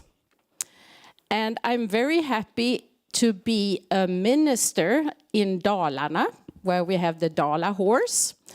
It's made there. And I'm a minister and a chairperson for regional development. And in that position, I meet the national level, Mattias Moberg, 4 times a year. And we can propose some subjects, and the national level also propose some topics. So there is really hand-on. We have a really dialogue there. And I hope that this will continue, and I hope it will be even better. Because I think that the UN has given us the sustainable goals, and the EU is really good, I think, to stress the Green Deal. And so that is the basis, the concrete action when we are doing a regional strategy. And all regions in Sweden are forced to do that. And I'm happy for that the national level tells us you must have a policy how you should deal with challenges. And the challenges is, of course, that we need competence. It's the year of skills. And the demography. There are two main issues, but there are some more. But we have a strategy that is contained because sustainability is environment, but it's also economy and social. So all the three dimensions, we have a concrete action plan for how we should deal with this in dialogue. Thank you. Thank you very much for outlining the strategic approach that needs to be taken as well at regional level with this very broad vision. So let's move to civil society organizations. So Ms. Pavic, one of the objectives of the pact is to amplify the rural voices and bring them higher in the political agenda. It is important in this context to hear all the voices of rural actors, including those that have traditionally not been at the center as well of political debates. So how is the European and Economic Social Committee working to strengthen the Rural Pact and ensure that precisely all the voices of socio-economic actors and civil society are heard? Thank you. Good morning to all. Our committee is really dedicated to Rural Park, and we are part of the community, and we are really well placed to promote the Rural Pact and rural voices to be heard, because we have more than 300 members representing civil society at broad, starting from employers of big and small businesses, but also trade unions, different interest group like Small Farmers Association, Environmental Association, etc. And we also publish a number of opinions related to Rural Pact, and we try to introduce the rural proofing in many of other opinions. So making voice and challenges and opportunities of rural areas among our members is already a good starting point, but we also cooperate with many other organizations and organize different events or co-organize. For example, on the level of committee, we had recently a thematic debate on renewable energies in rural areas, but also we organize on the local level. For example, I organize together with the committee Rural Pact conference in Croatia, but we also we are partners with organizations like ECOLIS, which is European Network for Community-led Initiatives on Climate Change and Sustainability. We work with the European Rural Parliament, so we are really committed to further promote Rural Pact on different levels and cooperate with different civil society organizations, but also EU institutions to have this momentum going on. Thank you very much, Lydia. Reinforcing, I think, taking advantage of this momentum generated at EU level to bring it down to the countries and local level is very important.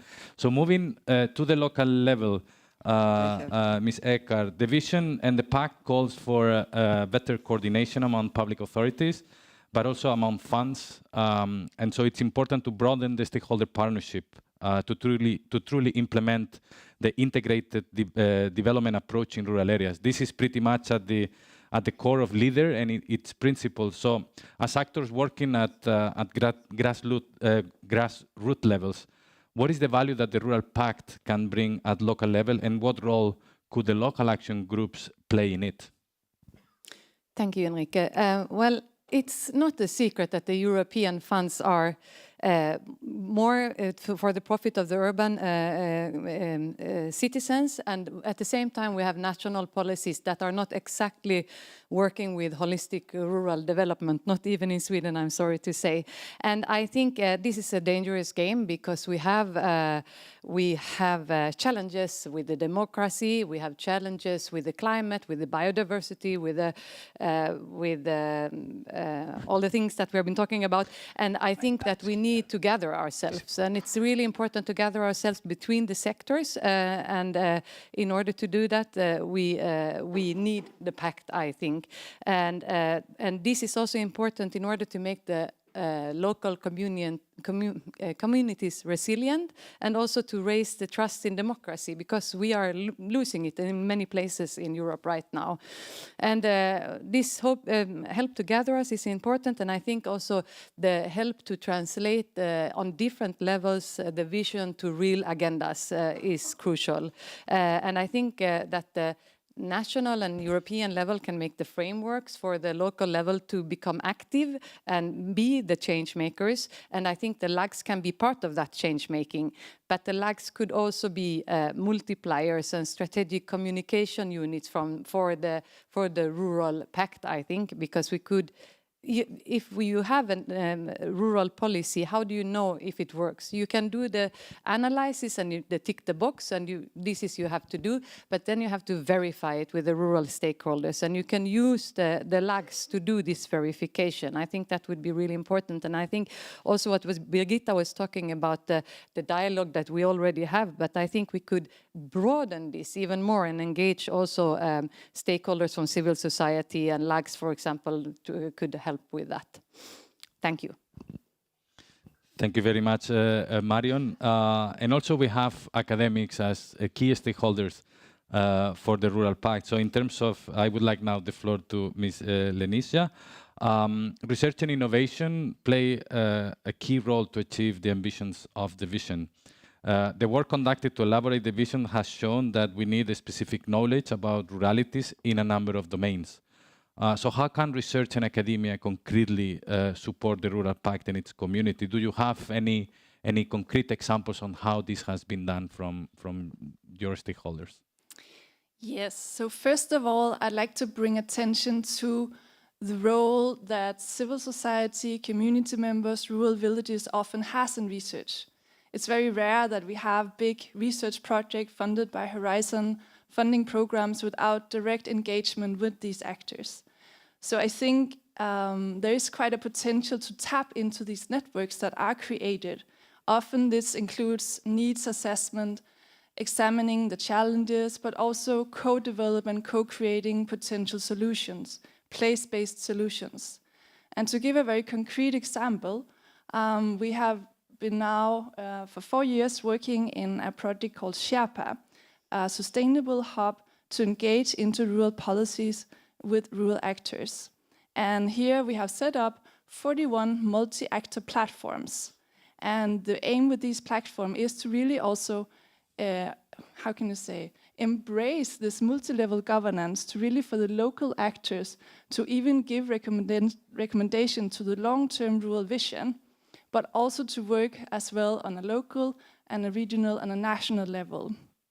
These platforms has representatives from policy, from society, and from academia. And also a very, how can you say, emphasized feature with this platform has been that point of discussion has really been state of the art. So there has been like a forum for also capacity building and building knowledge, looking at what do we already know and where do we need to grow. So yeah, I think this is the key thing. And also brings this potential with these platforms. I can say we did a survey and 80% of the participants, almost 500 people, said they would like to continue post this project. The project is ending in September this year, and here the Rural Pact is an excellent framework for them to send a commitment and to actually continue their work. One last point also though is that what we see with the representation and participation is that this has been based on voluntary work, and we see those people who are entrepreneurs, for instance, in the rural areas it's not feasible for them to work in a voluntary basis when they at the same time struggle to set up their business. So an important point here is also to provide funding for their participation and to provide that financial support to give your time to develop and to make the rural areas thrive. Thank you very much. I think you are following very good instructions because we are right on time. Thank you. So we can have a bit more flexibility in the next round, so you have more time. But I would like to continue building with the academia. You highlighted that also in your spheres we are breaking silos and broadening the partnership to bring research and innovation. So from your experience, what are key thematic areas or objectives that the vision, in your view, would need to reinforce with more research? Yes, we have actually discussed this also with our multi-actor platforms, and some of the recommendations here where we see a need to reinforce with more knowledge is to understand more the concept of spatial justice, to really understand this rural-urban dichotomy and the essential accessibility to services and this expectation to volunteer efforts. And along with that, also bring in more knowledge about the urban areas' dependency on the rural areas. Too often we talk about the functional areas and we talk about how, oh, then you have commuting access and you can maybe work in the town. But actually we see that there is a huge dependency also the other way around. So really swap our way of thinking of the urban areas being highly dependent on the rural areas. Then some members also talked about having food as a thematic to connect more rural and urban livelihoods, and also look into more like this green transition, which has also been a topic in the platforms, and to understand how some of these agri-food chains can become more plant-based, for instance, because we do see a challenge with the younger farmers. There's less encouragement and engagement, but many young people actually are very keen on contributing to a green transition, contributing to a more plant-based food environment. And this creates very big structural efforts to reach that. So here also we see a need for understanding how that can be done. Thank you very much. Very interesting topics, very transversal, very well linked to the objectives of the vision. So I would like now to get back again to the leader and the local action groups. Marion, in your view, what needs to be reinforced in leader and local action groups to really support the implementation of the vision and the Rural Pact at local level? Well, I think it's two things. It's one thing concerns the local action groups as operating body to make a change on local level. Then it's the same things that we're always talking about. We need resources, we need funding, we need an administrative system that is adjusted to leader, maybe a fund for leader in order to work properly.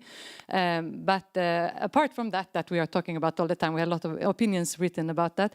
I think in order for us to be also more strategic partner in the Rural Pact, I think we need also a framework from the ministries and from the institutions where we can be listened to on a true matter, not only invited to listen a little bit, but invited to real dialogue. Because local action groups, we have stakeholders from civil society, from businesses, from public sector in our local action groups, and we do local development strategies, and then we check the European strategies, the national, the regional strategies, but who look at our strategies when they are, planning nationally? I don't think anybody. So I think we need to reinforce this dialogue and have a real multi-level governance, because we don't have it yet. So thank you very much, Marion. Let's move to civil society. And we were talking a lot about participating. And I think that is crucial in the Rural Pact, which is precisely a space for everyone to join and participate. So how can the Pact facilitate or incentivize the participation of socio-economic actors? Should this differ for those who have traditionally engaged in rural policy debates and for those that were not traditionally engaged, but are active in fields that are as well equally important for rural areas? Yes, sustainable development of rural areas actually touches all different policies of EU, starting from employment. I will also mention transport, that it was mentioned before, also urban planning. I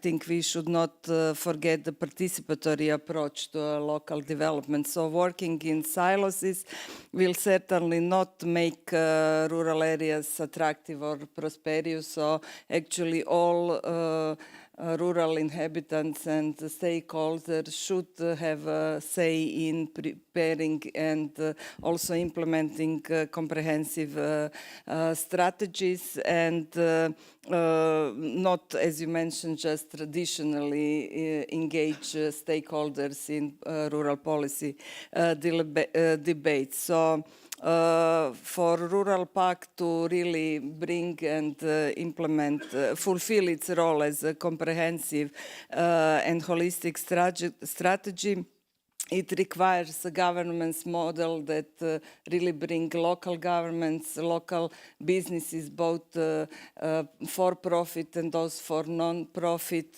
but also civil and social partners on board. And their voices, as we already heard, should be not just amplified, but and also really heard. And something that we can mention as a successful model that can be looked at is European Circular Economy Stakeholder Platform that is developed together and run with Committee and Commission, but also governance model of the Food Policy Council. It was already mentioned today. And we should also involve those stakeholders in a rural pact. And of course, civil society organization, including LEADER and LAGS, I think they should create a partnership between rural and urban areas and to really see how interdependent we are all. And also, I think investment in some local pilot projects, giving prizes to good examples of inclusive agreements should be more visible, and our committee will certainly support it. And one of thing is really important that is already mentioned, that we need to have a fully funded action plans and clear targets. So that would be some kind of my message, but do I have more time? So coming also from the Croatia, I think we should use also some good examples from the national or regional level, and connecting civil society with academia is also important. So we recently ran the scientific research on impact of local action groups on sustainable local development. So that kind of connections are not very well explored and should be used. Yeah, thank you. Thank you very much. I think very interesting points. I take the message governance, I think, is crucial at all levels, bringing it down as well to the local to break these silos that we were discussing. Let's move back again to the regional policy makers. So you have told us concrete actions in terms of strategies being done and translated at regional level. What is needed in order to ensure that the rural vision is precisely translated and implemented at regional level? Broadband. And transport. Yes. But if you think about what you can do with this one, it's so important for rural development. For example, I have one entrepreneur in my city. He puts up shops open 24 hours. 24 hours. You can walk into his shop, buy your app, and buy food Of course, it's a camera there, but this is a trust in society, I think. And we have that. Where I have my cottage very close to my city, he also put one there. There are lots of tourists there, so I can go in there 24 hours. I can go in there and buy milk. And the regional level is also responsible for healthcare. And what can you do with this one in healthcare? I can make an appointment with a doctor. I can make an appointment with a physiotherapist. And I also can have mental consultation. You know that mental health is going, it's bad. It's bad mental health in Europe. And we have a very good solution, then you can do it digital. And among youngsters, it's very popular. And they don't need to sit in a room to wait for a doctor or a consultant.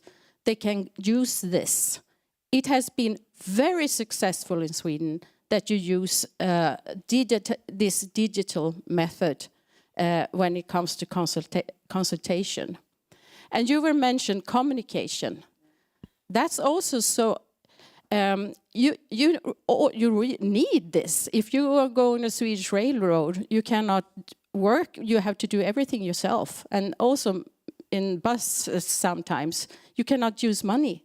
That can be the negative part, but if you think about how much you can do, and especially in rural areas where we have a lot of elderly people, they are not dummies.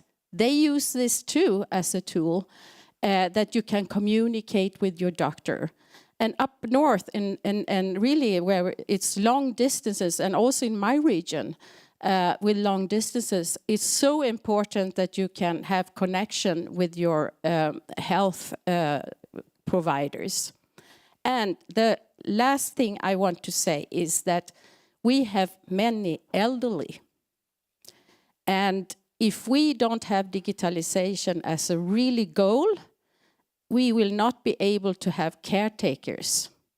So what I have done to prepare my elderly time, I have a robot that cleans the house. And I can sit here and let the robot clean my house.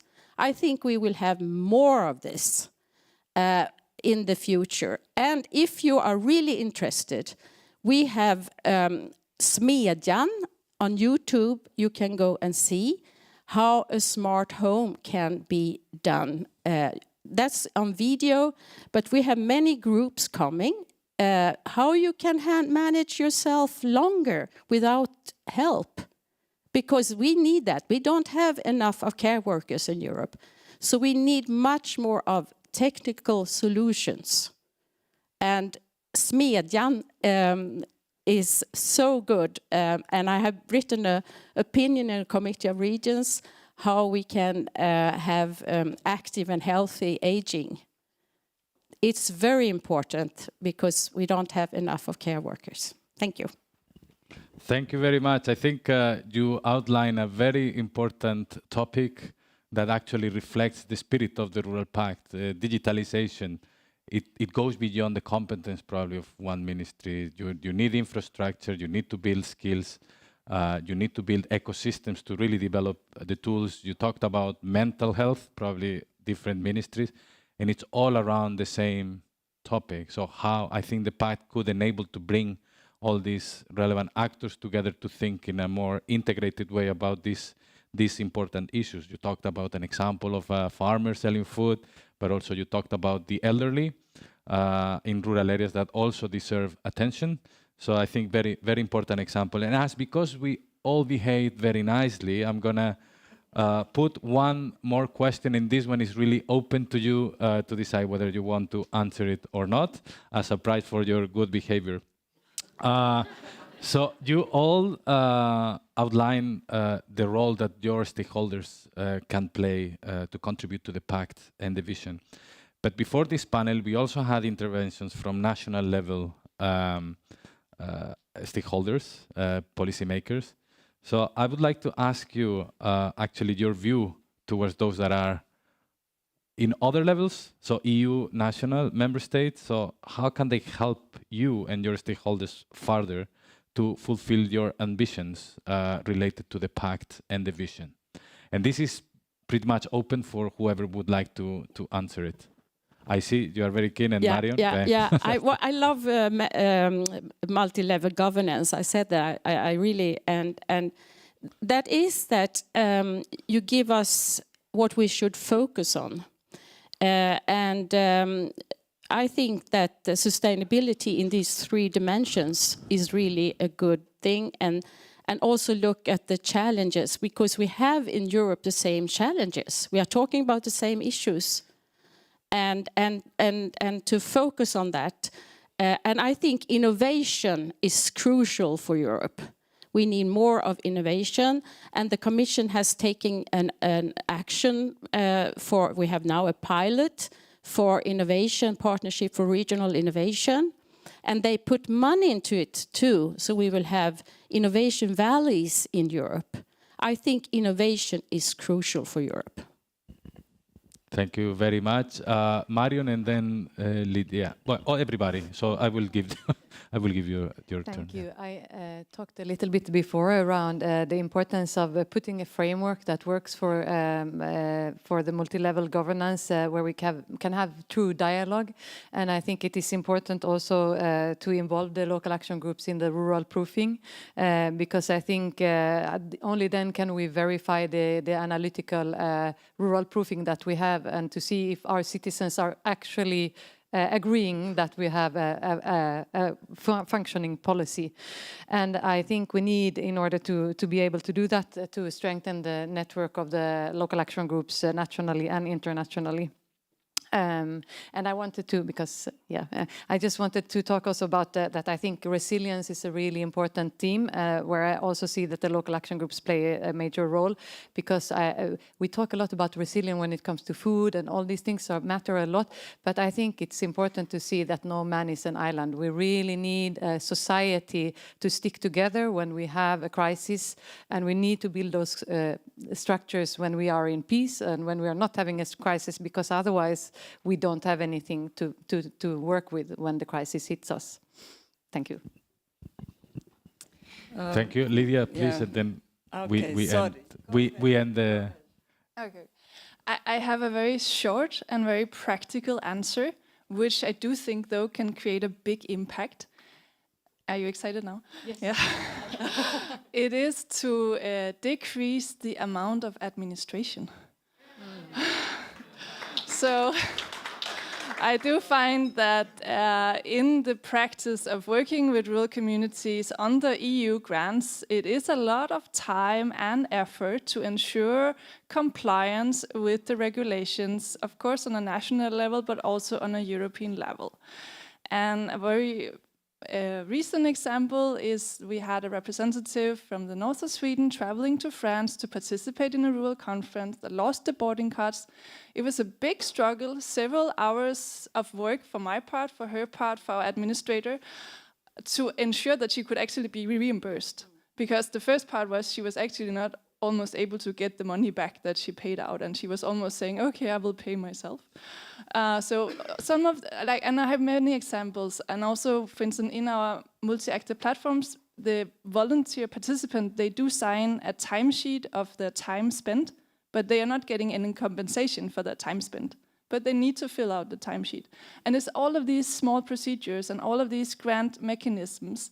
If that could be streamlined, it would make a big difference of us to put more time and effort into actually doing work that creates solutions and making the rural communities thrive. Excellent point. And Lydia, you will close this conversation. So okay. So I didn't want to mention that, but you provoke me. I completely agreed, as my organization has a lot of projects, and now I can lose not 2 minutes but 5 minutes about administration, but I will stop here. I would like to mention actually strength of networks that can gather different levels of governance and different sectors. And I will mention one that it's regional actually. It's Sustainable Urban Mobility Network, CIVINET, Slovenia, Croatia, Southeast Europe. We gather 6 countries, but although it's urban, we put more and more focus on connection urban-rural, but also rural areas, because we find it's you can't do it just in urban areas. It's really interconnected. But we have ministries, we have more than 80 towns and municipalities, we have academia, we have civil society organization, businesses, we bring, as you mentioned, innovative businesses and so on, and exchange practice, have some webinars, seminars. So we should also invite such networks that are not seen so much as a part of Rural Pact, but can have a good influence. So thank you. No, I think very important message in the context of the Rural Pact. We need to reach out to those that at the moment are not heard and are difficult. We need to find the best way to get there. With this last intervention, we close this panel, and I was not a professor at university. I'm not planning to be, but I always wanted to say this. You all have an A+ on your intervention. So thank you very much for joining us. We really thank you because you make us a very big effort to be concise, to try to stick to the time. So we really appreciate that. We heard all your points, and I think now is the moment as well to take notes, and most importantly, to try to take action in the context of the Rural Pact. So thank you very much, and I give back the floor to Brigitte. Many, many thanks to our excellent panel. We have Lydia Pavic-Rogosic, Birgitta Sakrideus, Mariana Kart, and Leneisha Ljungsberg, and of course, Enrique Nieto. Thank you so much.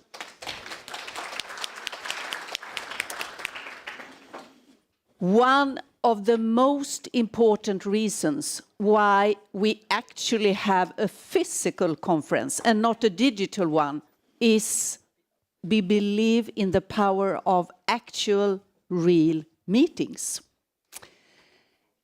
And this will be possible quite soon in our exhibition hall outside here.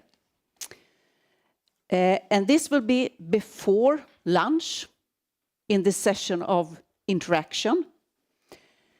And there, we really wish you to share your own good examples of rural pacting in 4 thematic corners. So listen there to good examples in the exhibitions and learn from each other. And it's very good to borrow or even steal others' ideas and implement them at home. That's the meaning of networking. So before lunch, and even after, of course, or during lunch, you can talk to each other. But you can do that in the 4 thematic corners, but also in these interesting projects that are in the exhibition hall. So in order to help you to choose which exhibition that would be, or which example that would be most interesting, we will let all the examples make a super short pitch now of what they are showing. You can believe this is a challenge because they are going to be super, super short. You're welcome up on stage.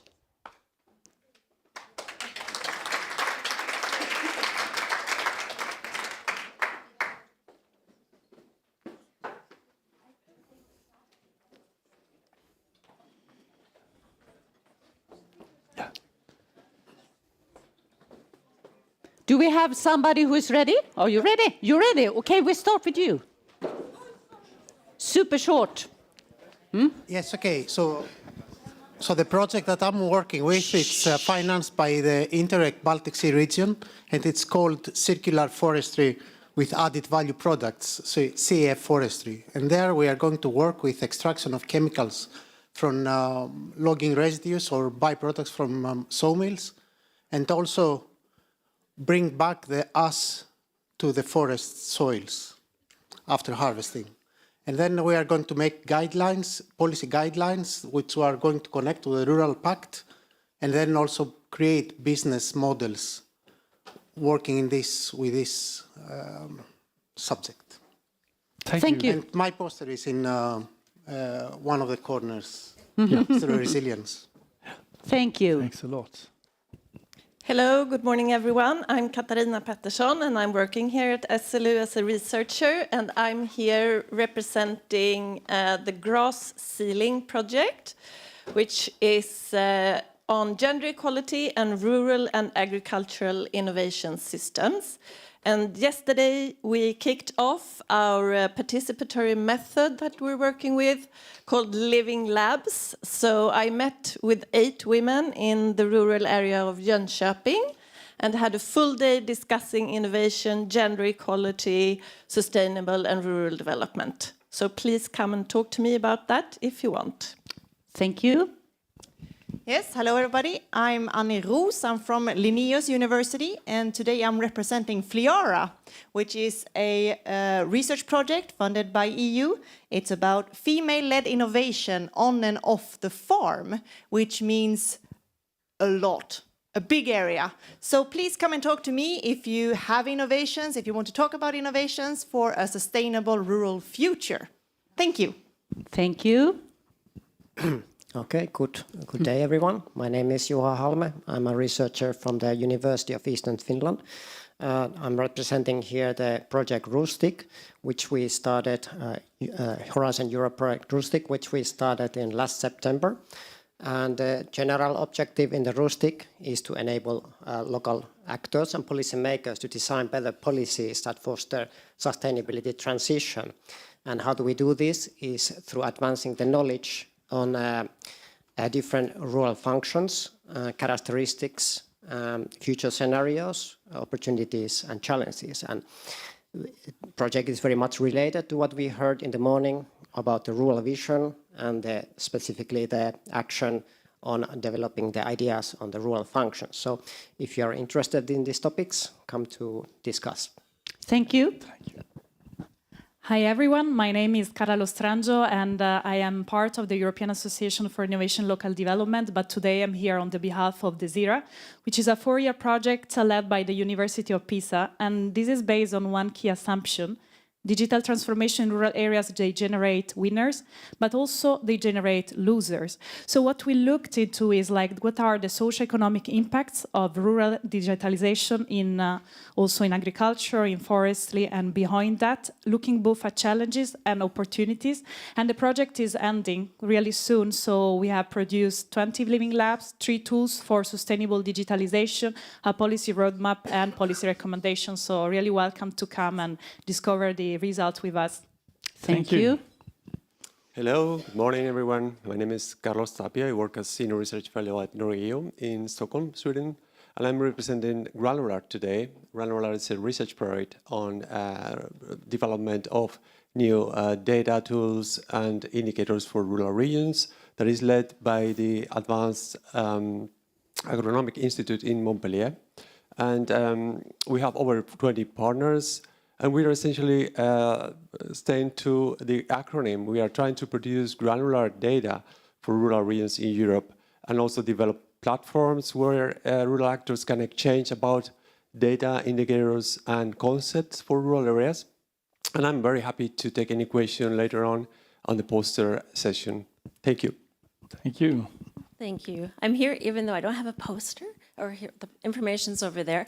My name is Nancy Duxbury. I'm a researcher at the Center for Social Studies at the University of Coimbra in Portugal. And I'm the coordinator of a Horizon Europe project, a 4-year project that started last July called Place-Based Innovation of Cultural and Creative Industries in Non-Urban Areas.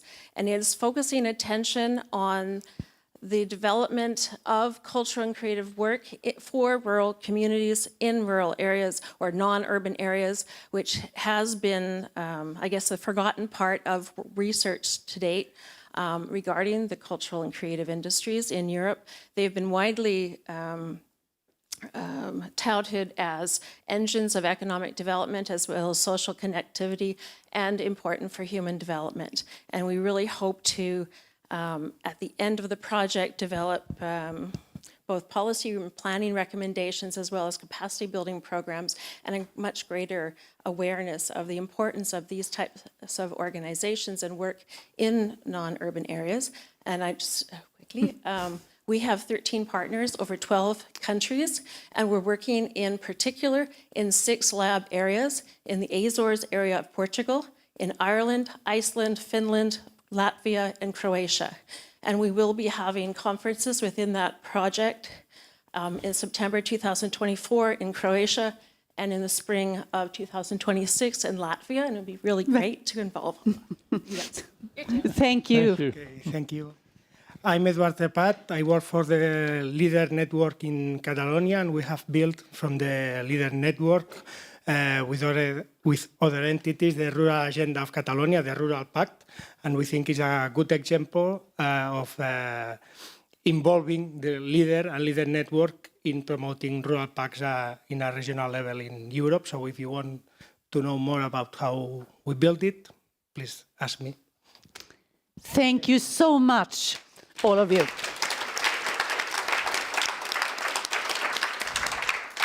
And I guess you all know now what to choose, right? You will meet them outside in the exhibition hall. There will be approximately 30 minutes for talking, networking, exchanging ideas and so. And after that, lunch will be served. And after that, we just want to remind you, we have 2 parallel sessions. And Tobias, do you have the PowerPoint? We just want to make sure that you all know where to go, because 1 o'clock, 2 parallel sessions. One is multi-level governance for holistic rural development. That one is here. Tools and methods for the Rural Pact. That one is over there, in the room over there. So this starts at 1 o'clock. But now it's time for networking, exhibitions, visits, and lunch. Enjoy. See you at 1 o'clock.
Dum, dum, dum.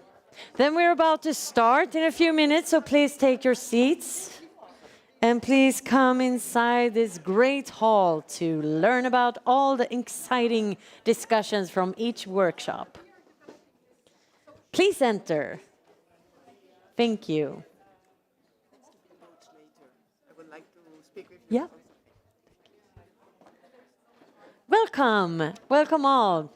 Please take your seats. And then we have young innovators with us as well. Welcome. And Stina is ready as well. I think you have had a lot of interesting discussions, right? Nej. Kanske att vi har skyltarna. Kanske skyltarna. Va? Skyltarna kanske. Nej. Ja. Vart är de andra skyltarna? Vet inte.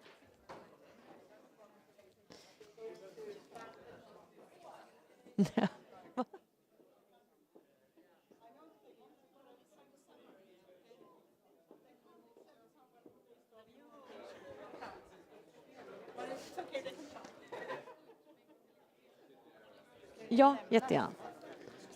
Ja.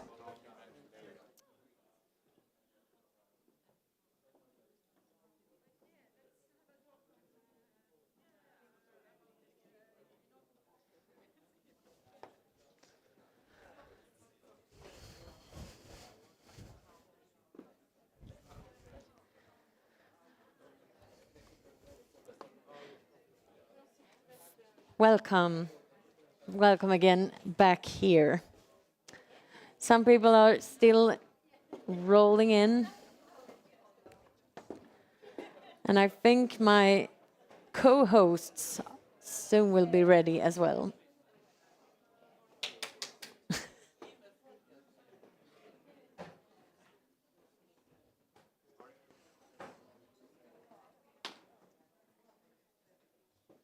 Thank you. And as I said, welcome back to the summary of these workshops. And my co-hosts, please come up on the stage. I saw Stina as well. And Beatrice, she's not back yet. Tobias, vill du kolla efter Beatrice?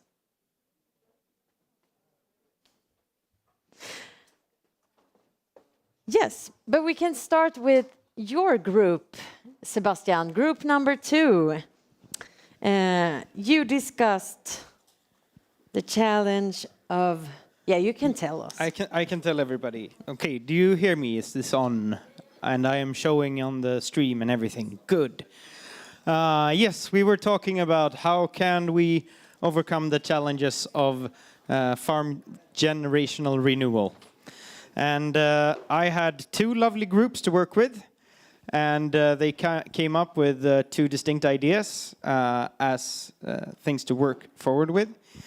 And starting with what they found as the problems they wanted to concentrate on. The first group, we're really talking about that farmers need partners. And I listened in on the discussion a little bit, and this was both family partners and a family that supports them, but also business partners and community partners.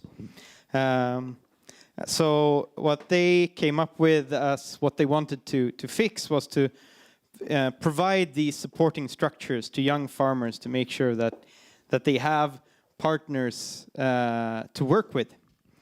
And the idea and solutions was to keep promoting producer organizations and places where they can find these networks and business partners to keep on working with.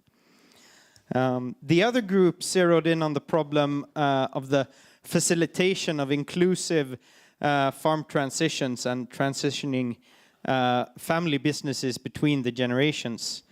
And what they zeroed in on what they wanted to focus on was how to support family business planning and making sure that the entire family is a part of the business decision-making process. And they wanted to do this by providing services for both family counseling included in the agricultural advisories and in the business support structure for farmers. So that was the outcomes of the 2 group discussions I had the pleasure of leading in a workshop. Thank you very much for your contribution. Thank you, Sebastian. Thank you a lot. Very interesting solutions to hear about. Now Beatrice is here. Are you ready to talk about your group? Group number 1. To engage in sustainability.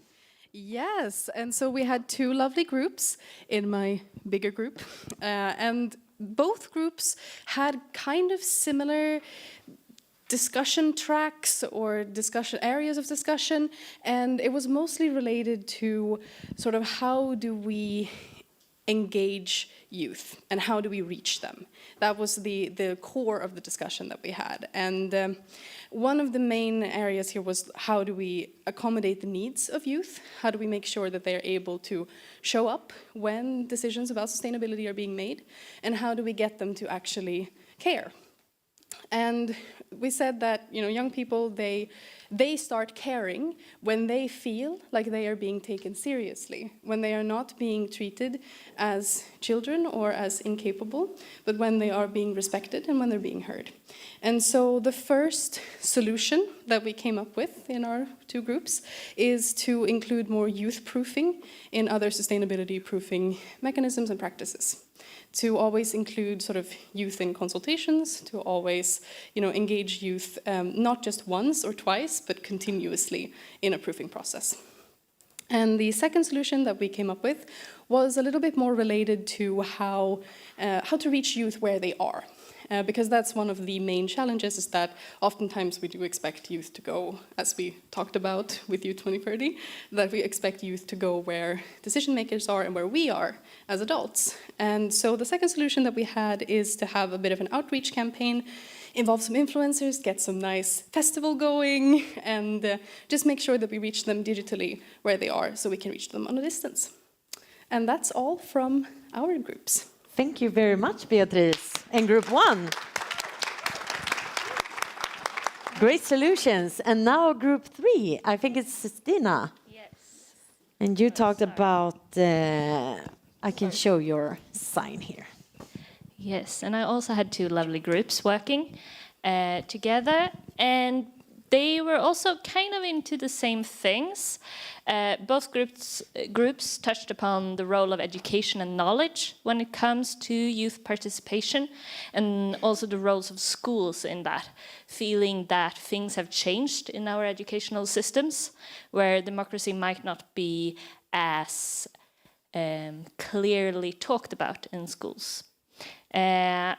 And it was also discussed that when adults actually ask for young people's opinions from youth, it's not only please come to us, it's also usually please give your opinion on this thing that we feel is really important, and maybe not the thing that the young people feel is really important.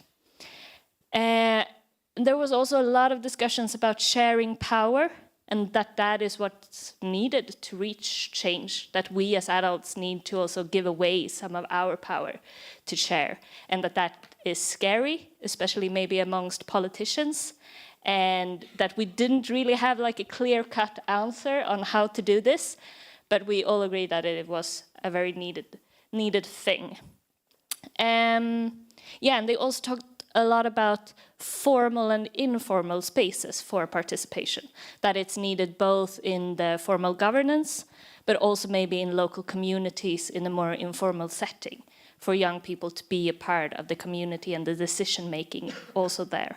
And the solutions suggested from my 2 groups, where one was youth councils with mandate, connected to like this formal sort of governance in local government. And the other one was lowering the age of voting to 16, that is one way to feel like my voice matters. Thank you a lot, Stina. Wow. Very insightful. And yes, then it's my group, actually. Can you help me with my sign?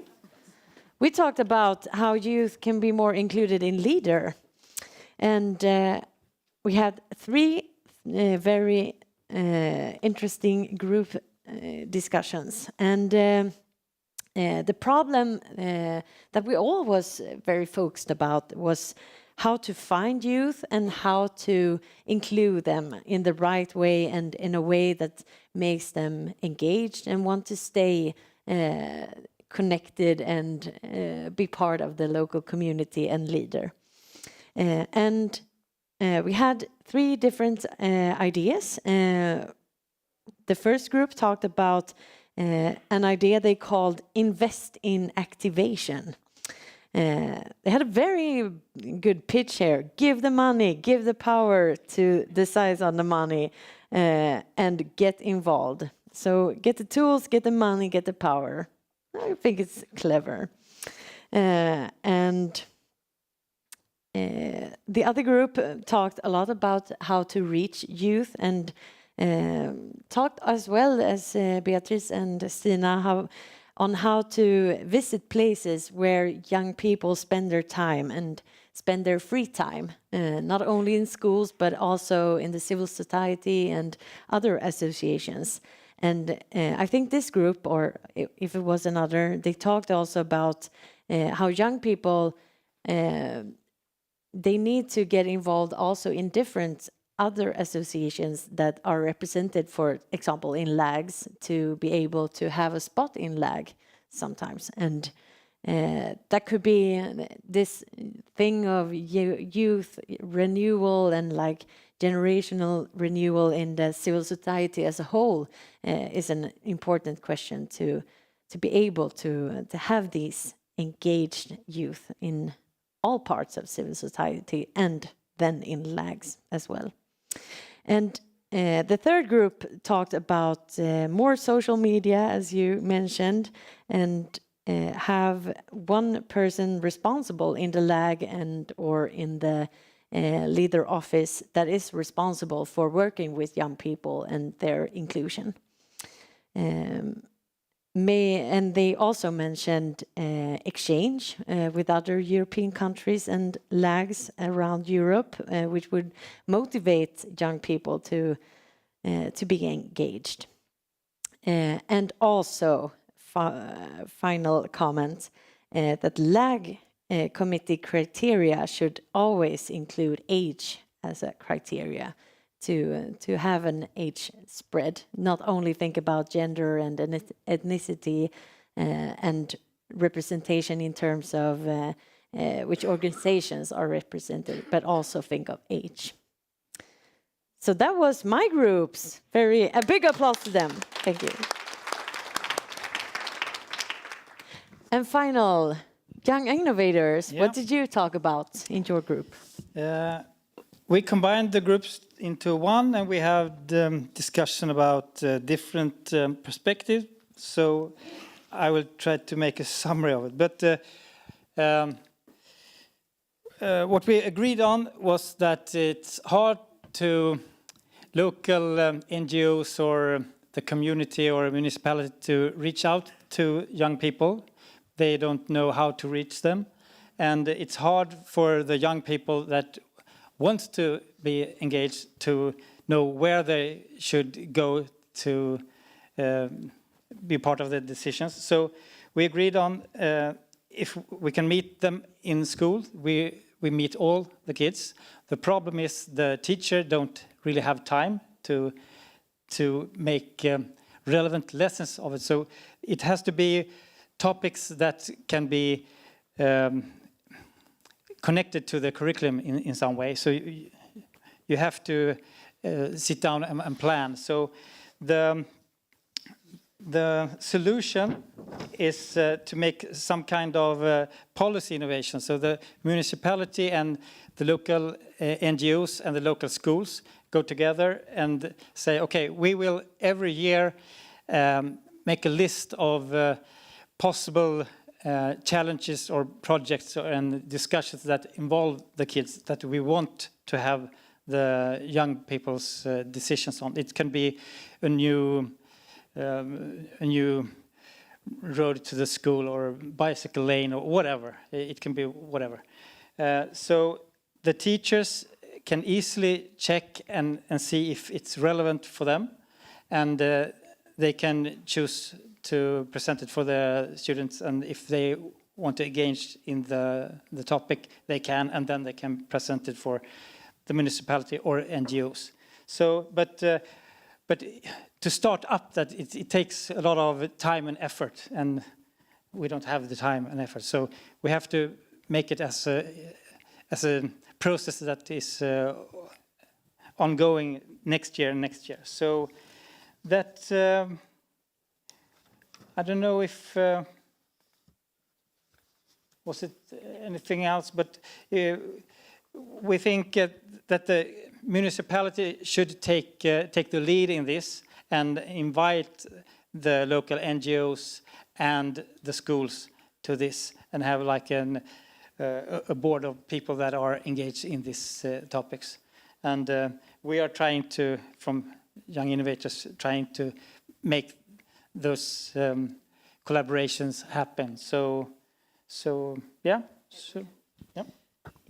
Within this innovation, they also come up suggestions about that there should be a competition within this, like a program, and also about this what is called practical work, that you can do it together, not only in the business area, in other NGOs, for example. So yeah, thank you very much, our group. There was a big group and very enthusiastic. Thank you. Thank you, Group 5. Yes, of course. Do you have a... Is there time for a question? Yes, there is a time. There is. Now, I was just wondering, do we know what young people believe to be the most important steps to take in order to be included in rural development? Because actually you should ask them. Now we middle ages, 60, 50 plus. But you probably know it, and if you know what they believe, do their answers match the answers we have come up with today? I can start, and then everyone can follow in. We meet almost 2,000 young people, especially in rural areas, each year. And a lot of the things when it comes to influencing decision-making and those kind of things, the formal part is really important, but the informal part is also really important. And it's about building relationships to your municipality and to the adults that are part of that. So adults being in meeting places where the young people are is really important, because then it's not the municipality or government I talk to, it's Karin, or it's, whoever it is that I'm speaking to. So relationship building and trust building, that the suggestions that I make become reality, it's really, really important, because otherwise I will just lose trust. So with the young people that we meet with, and with the other youth organizations that we meet with on a regular basis, one of the things that do come up, which has come up in all our discussions, I think, more or less, is the extra challenges in terms of distance that young rural people have. And it's not just always about the geographic distance, because sometimes you can live 10 minutes outside of a city and the distance can still be really big to reach your local politicians. And one of the main issues that our young people face is always like, okay, but how do I actually get there? It's not always super clear, how do I apply to get accredited to a meeting? And when I do get accredited to a meeting, how do I get a plane ticket, a bus ticket, a boat ticket? Where do I book a hotel? I'm 16, I can't book anything for myself. And so it's really about sort of enabling young people to come, to participate, and make those distances shorter. And be where they are, and invite them, and make sure that you actually support them.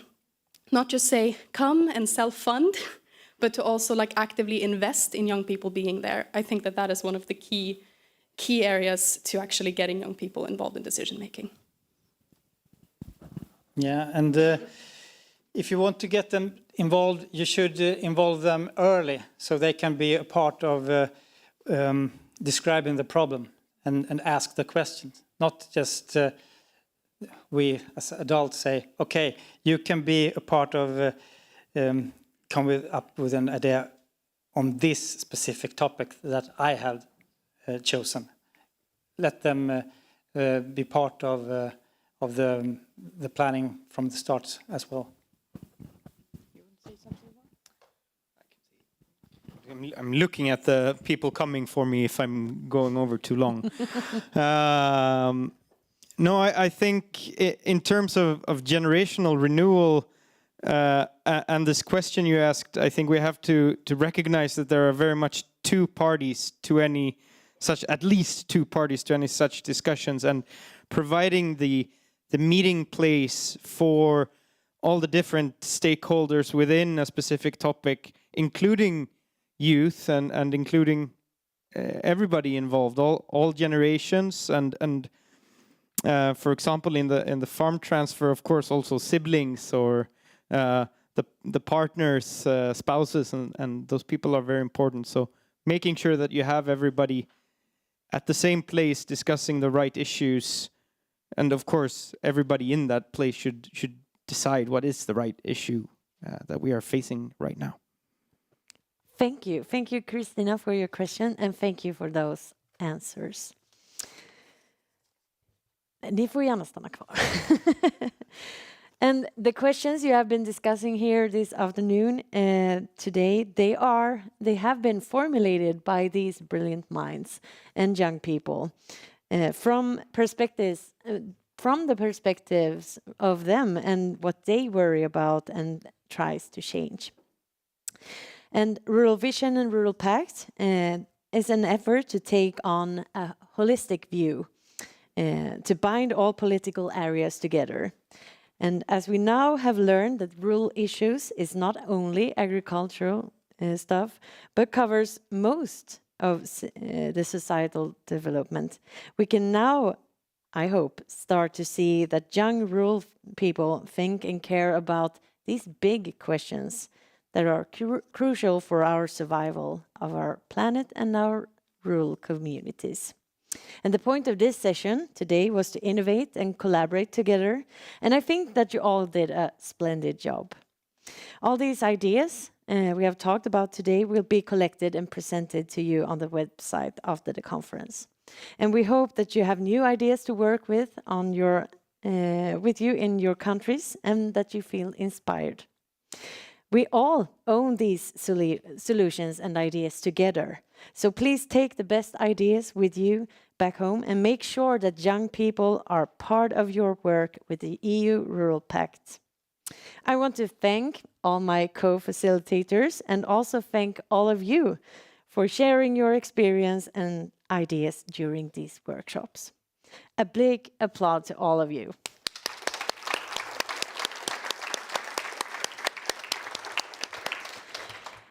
And of course, it's very convenient now that we will summarize some of the lessons learned during our past and previous sessions. Thank you. No, we will actually summarize the whole day now. Okay. Yes, yeah, we're moving on. Yes, but first of all, this was found in one of the toilets. But I have two hands in the... So, is it yours or is it yours? No? It's yours.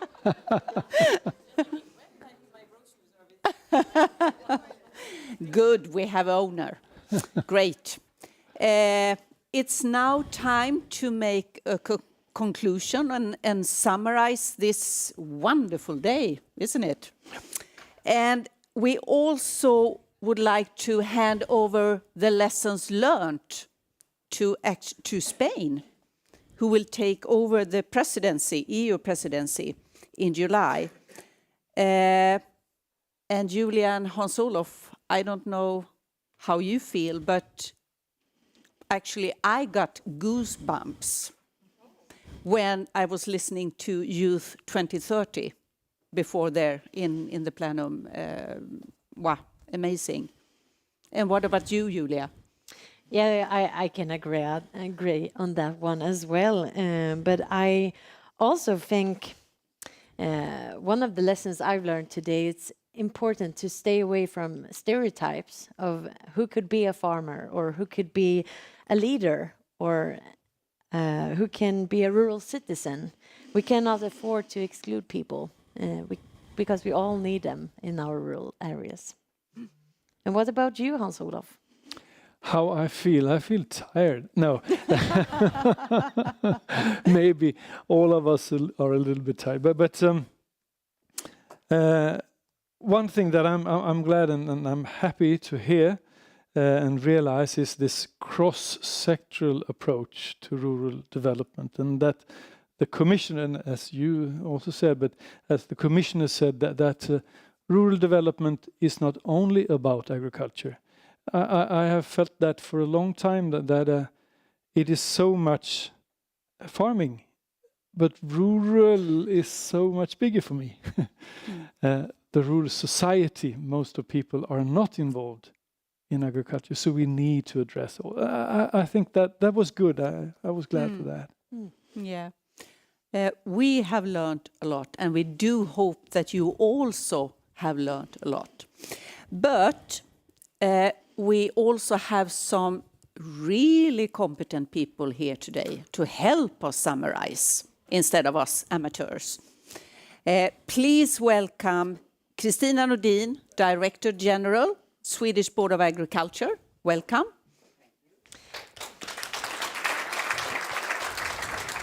Yes, and a big welcome also to Mattias Moberg, Deputy Director General at the Ministry of Rural Affairs and Infrastructure here in Sweden. And it's a great pleasure to welcome via Zoom Ms. Isabel Bombal. Ella es Directora General de Desarrollo Rural, Innovación y Formación Agroalimentaria en España.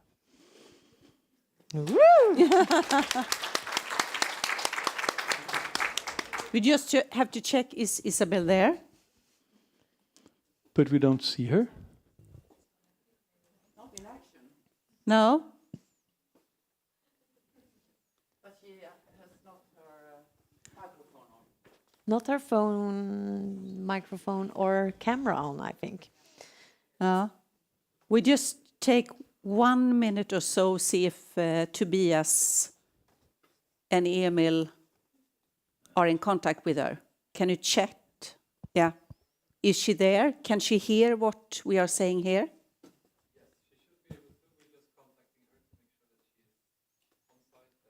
Yeah. Okay.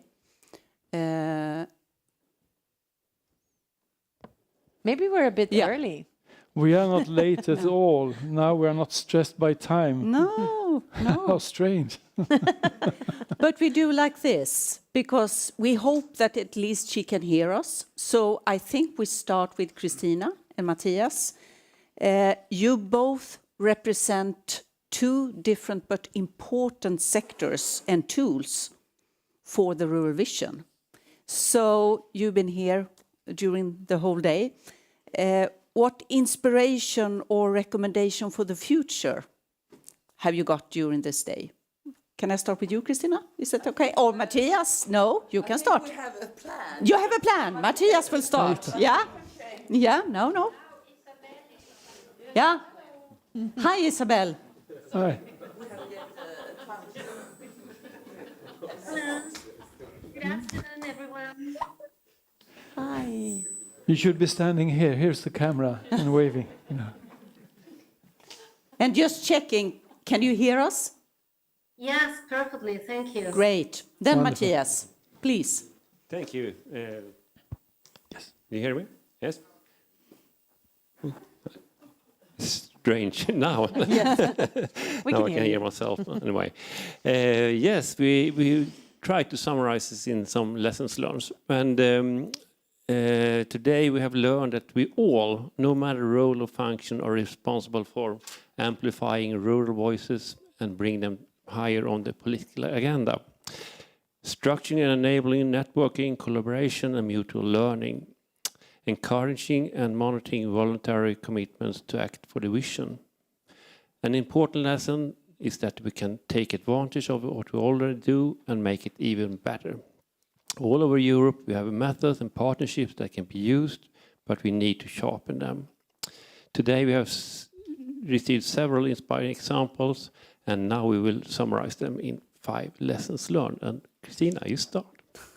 5 lessons learned, and I will start with 2. And first I must say thank you for you, the moderator, and all the audience. It has been really interesting to listen to all discussions and speech.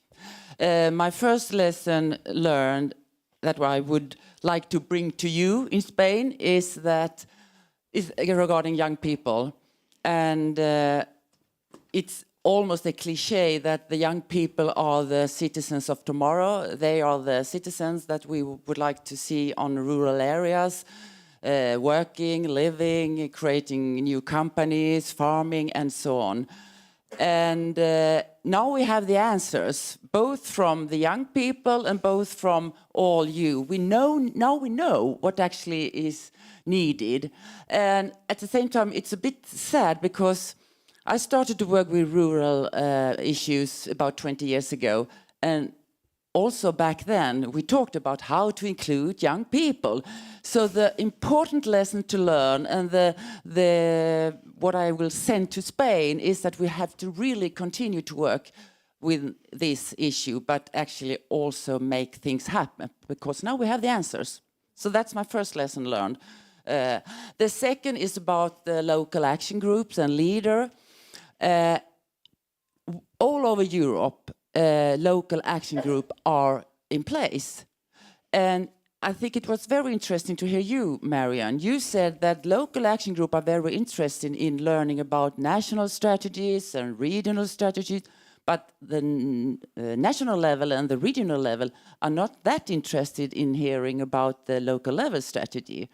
So I think a lesson learned is that we from national level, from regional level, really must interact more with local action group, because they have experience, they have knowledge, they have connection with all different players. So interaction in all levels and really be interested in what you are doing and what you are learning. That were 2. I have 1 left. As we heard before, this is much more than just agriculture, rural vision. And we think that we have heard a lot of different examples today from different countries, how to have openness and include all organizations, and to monitor this experience to a broad kind of vision pact. So one lesson learned are to continue to exchange experience to mutual learning, and to use this we can use the tools and help we have from the Commission. So that was the third one. And my third is what we have talking a lot about is the holistic view on rural development. We have many actors, many partners has joined and decided to join this Rural Pact, and that's very good because we really need different sectors, different perspective. And rural development is about culture, it's about transportation, housing, it's farming, it's all kind of policy areas. And I think we must be better to get other policy areas to be engaged in rural development. And we have all are responsible for that. My dream is actually that the Prime Minister should be staying here, or the Vice Prime Minister, or the Finance Minister. So I think we must broaden this perspective. And as you said, Matthias, it's just not just about rural agriculture policy, it's not just about regional policy. And we have to have this holistic view because they are interlinked with each other. And that's a big challenge, but I think there is a better awareness of it today. Yes, and the last one, from me anyway, is that EU funds and national sectorial policies must be handled in a rule-approved way. We have lots of different kind of funds and money here, and often it's very sectorial or not. You don't have the broad way of dealing with this. So I think it's we have to see how can we use this money or funds in a rule-approved way. That's my last one. Okay, thank you.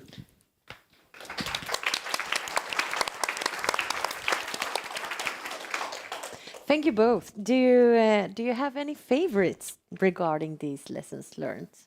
What's your personal favorite of all these things? Can you choose? I would like to add another one. You're welcome. Or rather a reflection, because actually rural development is about democracy and it's about leadership.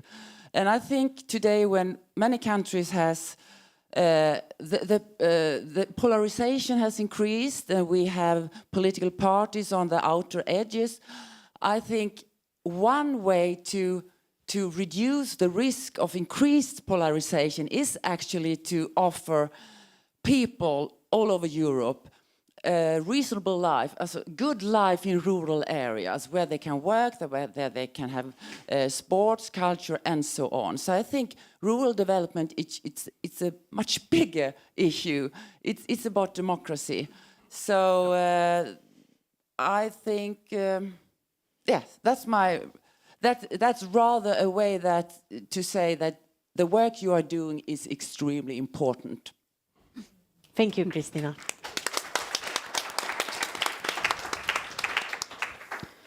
My favorite is maybe to exchange experiences and meet with others who working with this kind of problems or possibilities. So I think I myself got a lot of ideas from today, and I will bring them home to my minister. Really. So thank you. Thank you. Thank you. I think we all can agree on that. Yeah. And the aim of this conference has been to collect examples and inspiring pacting, how to do the Rural Pact, and recommendations for the future. So the findings from Kristina and Matthias, together with all your contributions that have been in the papers and so on, will now be handed over to the Spanish presidency. And we know also that there will be a next conference with this theme in the end of September in Spain. So, Ms. Bombal, please tell us a little bit how you will take care of these findings and prepare for the next, when we meet again. Sorry. Okay, thank you very much. Good afternoon, everyone, friends, colleagues. First of all, let me send my warmest and virtual regards to my colleagues, the Directors General from the Swedish government, Matthias and Kristina, who are sharing with me the closure of this conference. And I would like to apologize as well for not being there today in Uppsala with you due to some problems of agenda. But I must say that I am very, very well represented by Carolina Gutierrez, as you know. She's been there the 2 days of the conference, and she's one of my deputies director general, the one who is in charge of the topics related to Rural Pact, among many other things. So thank you very much, Carol, as well, for being there. Of course, I would like to thank also the Swedish government and its National Rural Network and the European Commission for organizing this conference, which outcomes and conclusions will be very relevant for this upcoming work that we are going to do during the Spanish presidency of the European Union Council. Well, as you know, just to put into context, in Spain, we have a very vast rural area. More than the 80% of our territory is rural, but only 20% of the population of Spain is living right now in these rural areas. So we really have an important problem of depopulation. So all the policies related to rural development and to territorial and social cohesion are among our priorities. That's the reason why it has been an honor for Spain to participate in this event and sharing Rural Pact experiences and learning for the future. I think you have just wrapped up very well the conclusions and the main lessons of today. So what we want to do during the presidency of Spain in next semester is to go deeper and to give further steps on the implementation of the long-term view for rural areas and its Rural Pact under the works we are going to develop with the Commission. So, as you have said, we are very pleased to say that we are organizing this meeting, this high-level conference, in cooperation and collaboration with the European Commission. It's going to take part in September, next 28th and 29th of September in Sigüenza, which is a very, very beautiful rural village in the province of Guadalajara in Castilla-La Mancha. So it's it's not far from Madrid. And well, what I want to say first of all is I want to share with you our excitement, hope, and ambition related to this event. Because we believe that the high-level conference will provide us with the opportunity to share knowledge, experiences, legislative and non-legislative initiatives from public and non-public stakeholders, and how to act with effectiveness in favor of rural areas, with the objective of feeding the next review of this communication from the Commission on the long-term view for rural areas, and setting the basis for concrete actions at the regional, at the national, and why not at the European level. So we, of course, very much look forward to receiving the outcomes and conclusions of today's conferences, which will be obviously very useful and inspiring, as you have said, and a great starting point for our event. Additionally, from the Spanish presidency of the Council of the European Union, we would like to go further as well and try to adapt some Council conclusions on the long-term vision for the European rural areas, built on lessons learned from the first 2 years on the implementation of this rural vision and on the conclusions of the high-level conference of Sigüenza, as well fed by the conclusions of today's conference. These Council conclusions, if adopted, we would like to have them adopted in the Council of November, 24th of November, will provide us with political guidance on rural-related issues and will complement other European positions, as for example, the one from the European Parliament, the European Economic and Social Committee, or the European Committee of the Regions, so that we will have as well a good basis for that revision, review, or evolution of this communication that will take part in 2024. So I think that with all the things you have said, it is obvious that there is an urgent need for action in rural areas. We have to work on a deeper coordination, a multi-level cooperation, involvement, as you said, of young people, of local action groups, and interaction, and of course, taking into account that innovation and digitalization must be very useful tools to attract people and to solve problems. So with this spirit, let us work together and let's build a sustainable, prosperous, and inclusive future for rural areas in the European Union. Thank you.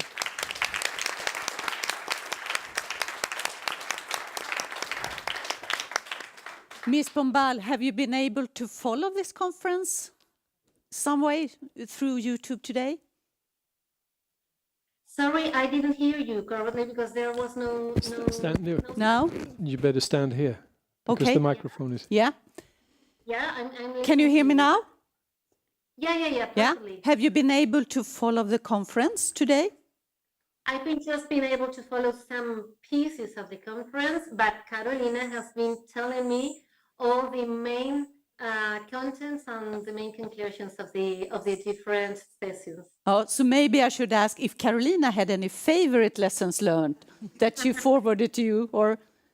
Well, I think we can share the main lessons, and I think you are very right when you have just put on the table these main things that I have already said before. Maybe this, for us, attracting young people, I would say as well, although maybe today you have not talked a lot about that, young people and women, because at the end, at least in Spain and in many other regions in Europe, there is a lack of women who finally are able to set people in their territory.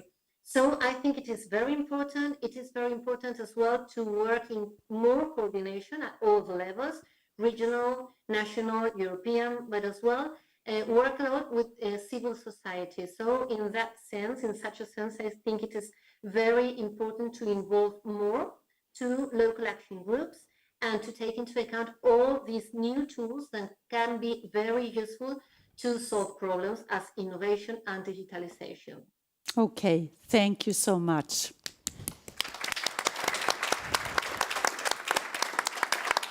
And since you are not here in real person, we will now ask your colleague, Carolina Guterres, to join the stage. Because now you're going to make a handshake or something, a formal handover. Yeah. Put everything on her shoulders. Yes, she will do. Make it happen. So this is now, even though we haven't had the time to, do the documentation right now, but it will soon be there. But we do it in procedure now. So Christina will pretend she's handing over the lessons learned. Yeah.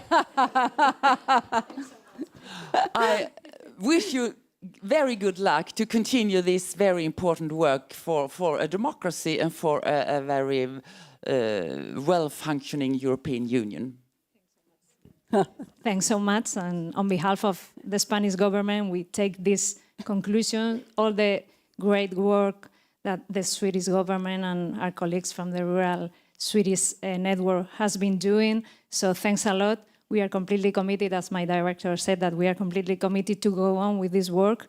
So thanks to our colleagues, the other member states, we are going to represent you in the next council presidency. So let's keep on. Let's be creative. This could be one of our main goals, to be creative, to be ambitious, and stop. It's not necessary to stop debating about rural future, because we have to do that, but let's work, let's do big changes. So we are committed to get this. So thanks for your work. Thanks for these conclusions that will be taken into account. Thanks so much. Thank you so much. Thank you. So now I'm pleased. So now, thank you all for all contributions and all willingness to share. I would say this is what creates great networking. I just would like to add, all the PowerPoints will be on our webpage, I think, Tobias, in the end of the day, or even now, so you can bring them home then. Yes, and we will also add, of course, the summary of the workshops to the material on the website. Yeah, all the lessons learned, but not tonight. No. Not tonight. Let us sleep first. Then. And a special thank you to the University of Agricultural Sciences, SLU, for hosting us here, and also to the restaurant for the excellent food and services they have provided. So bring that thank you to the people in the restaurant and so on. So have a safe trip home. Thank you so much.